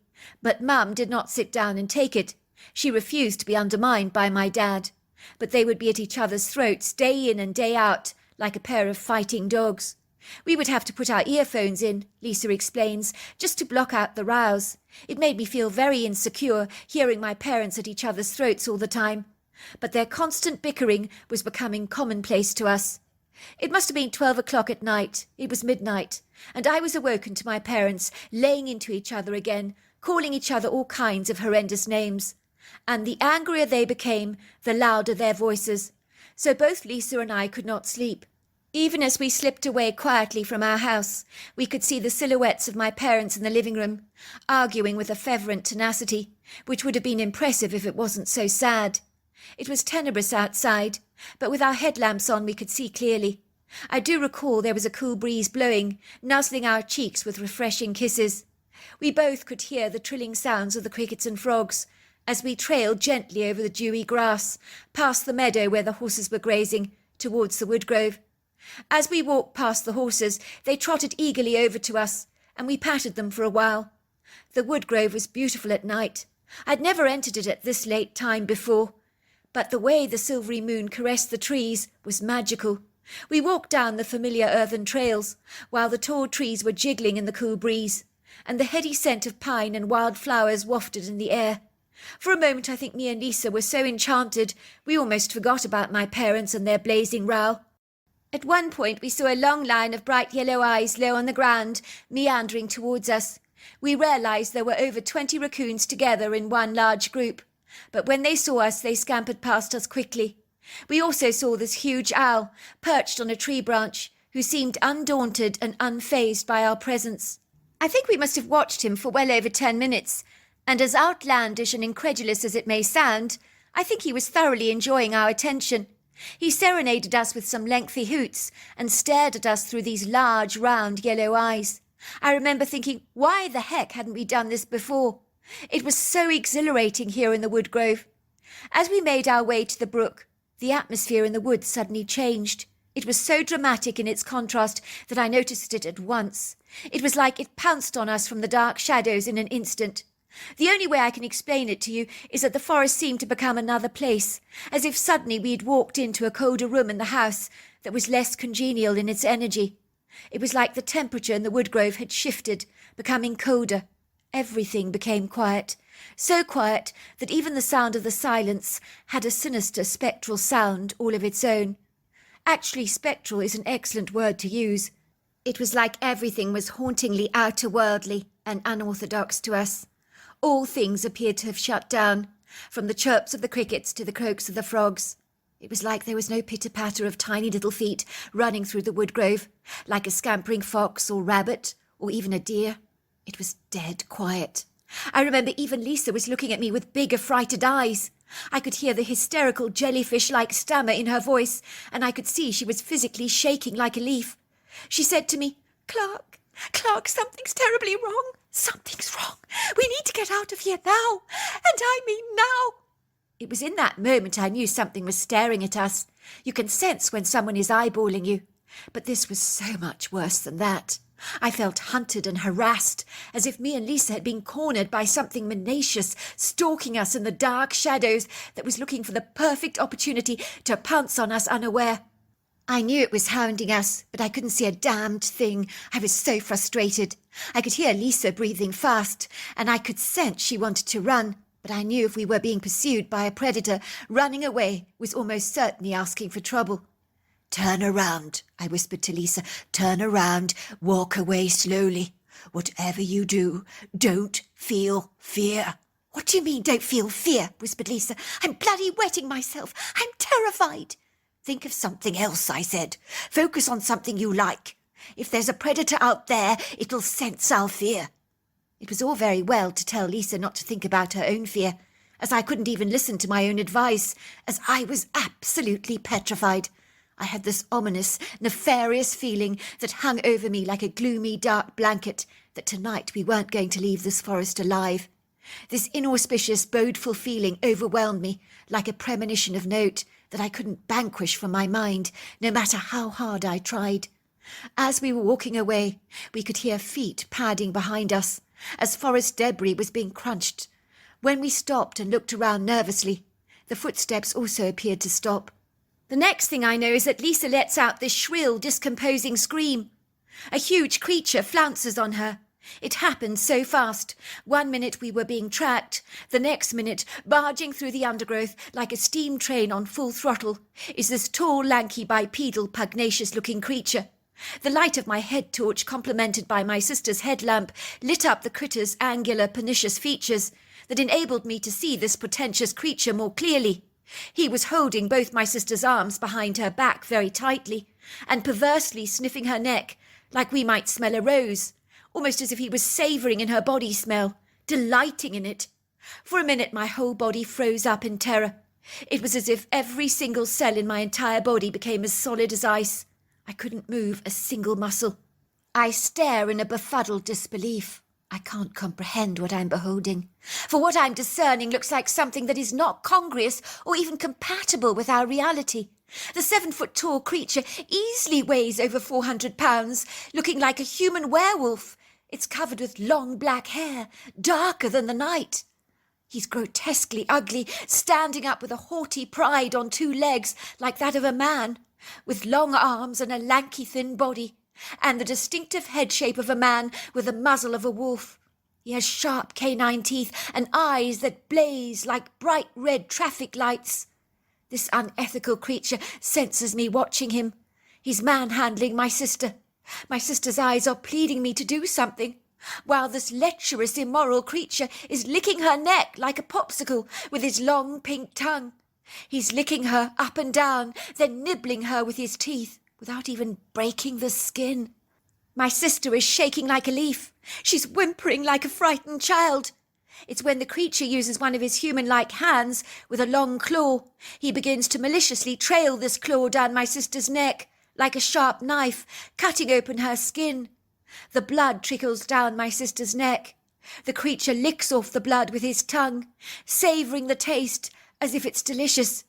It's in that poignant moment I seem to snap out of my bemused frozen state, springing into action. I suddenly know my sister's life is in perilous danger. I have to save her before it's too late. If it means one of us has to die tonight, I would sooner it be me, not my sister. I begin to look for stones on the earthen floor. I throw them at the creature, but my aim isn't great. I had to avoid hitting my sister, as the last thing I want to do is to cause her harm. The creature is infuriated. He briefly lets go of my sister, roaring at me. His indignant expression is exceedingly annoyed. The sound that comes out of his mouth is like a low-pitched guttural threatening roar that is so disenchanting that it's very unnerving. It's like he's saying, "Keep away or you're dead." Every hair at the back of my neck is standing up on edge. My heart is thundering in my chest as I ponder what to do next. How do I save my sister from this monstrous, powerless beast who knows no compassion or mercy? He's hideously grotesque, epitomizing all things guileful, iniquitous, treacherous, and evil. I scream at the top of my lungs, "Let go of my sister now!" And for a second he actually does. I'm almost able to breathe again. My sister, realizing she's free, begins to run, but then she's seized by the creature again. He thrusts her 2 arms behind her back in a cuffed hold, but she tries fighting back, oscillating her hips and performing a series of balleric kicks to try and hit him in the face with her feet. But her legs are too short to reach his head, as this thing is conspicuously tall. What am I to do? I realise in that moment that I'm an irritant to him, rather like a mosquito he wants to swat. As his interests don't lie with me, they're with my sister. I think he likes her feminine smell and the taste of her blood. He definitely wants to eat her. I could imagine him eating her very slowly, like we would a bowl of ice cream, savouring every single mouthful with a fervent appreciation and gusto. I start screaming again. "Get your hands off my sister, do you hear me? Get your hands off my sister!" And then I cry, "Help! Someone please help!" I don't know who I'm calling, but I cry out for help. Oh my word, someone is coming. Someone has heard my cries for help. I hear feet tearing through the forest at one hell of a speed. But these feet are like heavy drum beats, pounding the ground powerfully with deep bass notes that reverberate through the forest. The ground shakes and heaves, and something else begins to roar. I can see tree branches shaking, and then I see something gliding through the branches, snapping off any of the branches that get in his way. At first, I think this creature is another one of these werewolf-like beings. But then, to my amazement, I see it's a Bigfoot, and judging by the expression on his face, he has nothing but contempt for this wolf-like humanoid. It is astonishing to see this werewolf-like beast lose his former brazen audaciousness. It's like his confidence has plummeted, evaporating like the smoke from a chimney. It's clear to me he's terribly afraid of this Bigfoot. In that moment, I know help has arrived. My sister and I could potentially live to fight another day. I know this in every fibre of my being. It's as if the universe has responded to my desperate calls for help. The Bigfoot is enormous. Even the 7-foot werewolf-like beast looks inconspicuous in his presence. I'm not good with size estimations, but I think the Bigfoot is easily 8 foot tall, possibly more, and 700 pounds. He's powerfully strong. He would make a farmer's tractor seem fragile. He has this robust, bulletproof-like strength. He's lofty, majestic, mighty, with a stature heavily defined with the kind of muscle that a man would labour to attain arduously with lengthy sessions at the gym. This masterful Bigfoot unhesitantly runs towards the creature, not even stopping for a moment to draw breath. He lunges at the creature, tugging at the werewolf's arms that are holding my sister captive. He pulls so hard that he tears off this creature's arm at the shoulder. The werewolf beast lets out the most agonizing scream, clutches his empty arm socket that is bleeding profusely as the blood begins to spatter over the earthen floor. He begins to hightail it away from the scene, screaming loudly at the top of his lungs. His fate uncertain. Once he's gone, it's just me, Lisa, and the Bigfoot, all on our own together. Lisa runs into the Bigfoot's arms boldly. She begins to sob on his chest. She's crying so hard, she wets his hair. The Bigfoot squats on his legs and finally sits on the forest floor, cradling my sister gently in his arms. He's patting her back, rocking her back and forth like a baby. I went and sat down next to him. Not for a moment did I feel fear. In truth, next to that Bigfoot, I felt safer than I've ever felt in my entire life. If you hear Bigfoot reports, you often hear how terrifying these creatures are. Yes, they're intimidating and huge, but you should have seen this Bigfoot's eyes. He pauses for a moment. They were beautiful. Lisa intervenes for a moment. Never seen eyes like that, she explains to me. The kindest eyes I've ever seen. Eyes that are like deep pools of liquid love. Even now I look on that Bigfoot as like an angel sent by God. It's a funny thing, says Clark, but I agree with Lisa. That Bigfoot was like an angel. Who is to say that all angels have halos and wings? Some might just come covered in hair. I know if he hadn't rescued me, Lisa continues, from that werewolf-like human being, I would be dead now. I don't doubt that for a second. She turns to me. So even rich kids like us, Lulu, we're not immune to some of life's horrors. That Bigfoot led us straight out of the forest back home. He waited for us to get into the house safely, and then he glided away. 3 days later we discovered the deceased armless body of the werewolf-like beast lying on the edge of the forest. He was being eaten by maggots and covered with flies, but not even a single wild animal had eaten his flesh. The next morning my parents call us into the living room together for the first time in ages. They're actually being civil to each other. My mother is sitting on one leather couch, my father on the other couch opposite her. My mother looks at us through troubled eyes and says, I don't know how to tell you this, kids, but as you've probably noticed, me and your father haven't been getting along. So we've decided that our relationship is not working out. Your father will be moving out of the farmhouse, and we will be filing for divorce. Lisa bursts into tears. My parents falsely assume she's devastated by their revelation, but she's still suffering from post-traumatic stress from the previous night, after encountering that hideous werewolf-like beast that so nearly killed her. But my parents falsely assume that she's devastated about their divorce revelations. Darling, my mother says, please don't get upset. We're breaking up, but you'll still get to see your father whenever you want. In truth, we were secretly over the moon they were getting divorced. They thought they were doing us a favour staying together for so long. But a house filled with discord is not a life of peace and tranquillity. What an incredible story, I say. Do you think the Bigfoot is still out there in your wood grove? Clark shrugs his shoulders. I don't know. I'd like to think so. But me and Lisa have been in that wood grove hundreds of times since then, looking for him. Let's just say we've seen no sight or sound of him again. I must admit the story my two siblings has revealed to me is absolutely incredible. I very much envy their encounter that they had with the Bigfoot, and never for a moment believed I'd have an encounter all of my own with the very same creature. But then stranger things have happened. It all began one day when Sheriff Cox arrived at my parents' front door. He had driven 3 hours from our hometown to see me and to drop off my mother's remains that he presented me in a silver urn. It was hard to even begin to fathom that my mother's remains were all in this silver container, and yet even after all this time I felt nothing. My life was so much better without my mother. I never had to return home from school or a shift at Wendy's wondering if I'd find her dead. I didn't have to wear the same clothes day after day, or go to bed at night with a stomach so hungry it would wake me up in the middle of the night with its incessant growling. Do please come in, Sheriff Cox, said my father. You need not have come all this way to drop off Lulu's mother's ashes. I would have gladly picked them up myself from the crematorium. No, it's no trouble, Sheriff Cox assures my parents. I wanted to check up on Lulu to see how she's doing anyway. Hello, Sheriff Cox, I say shyly, while he hands me the urn. This is your mother. I thought you might want to throw her ashes somewhere very pretty.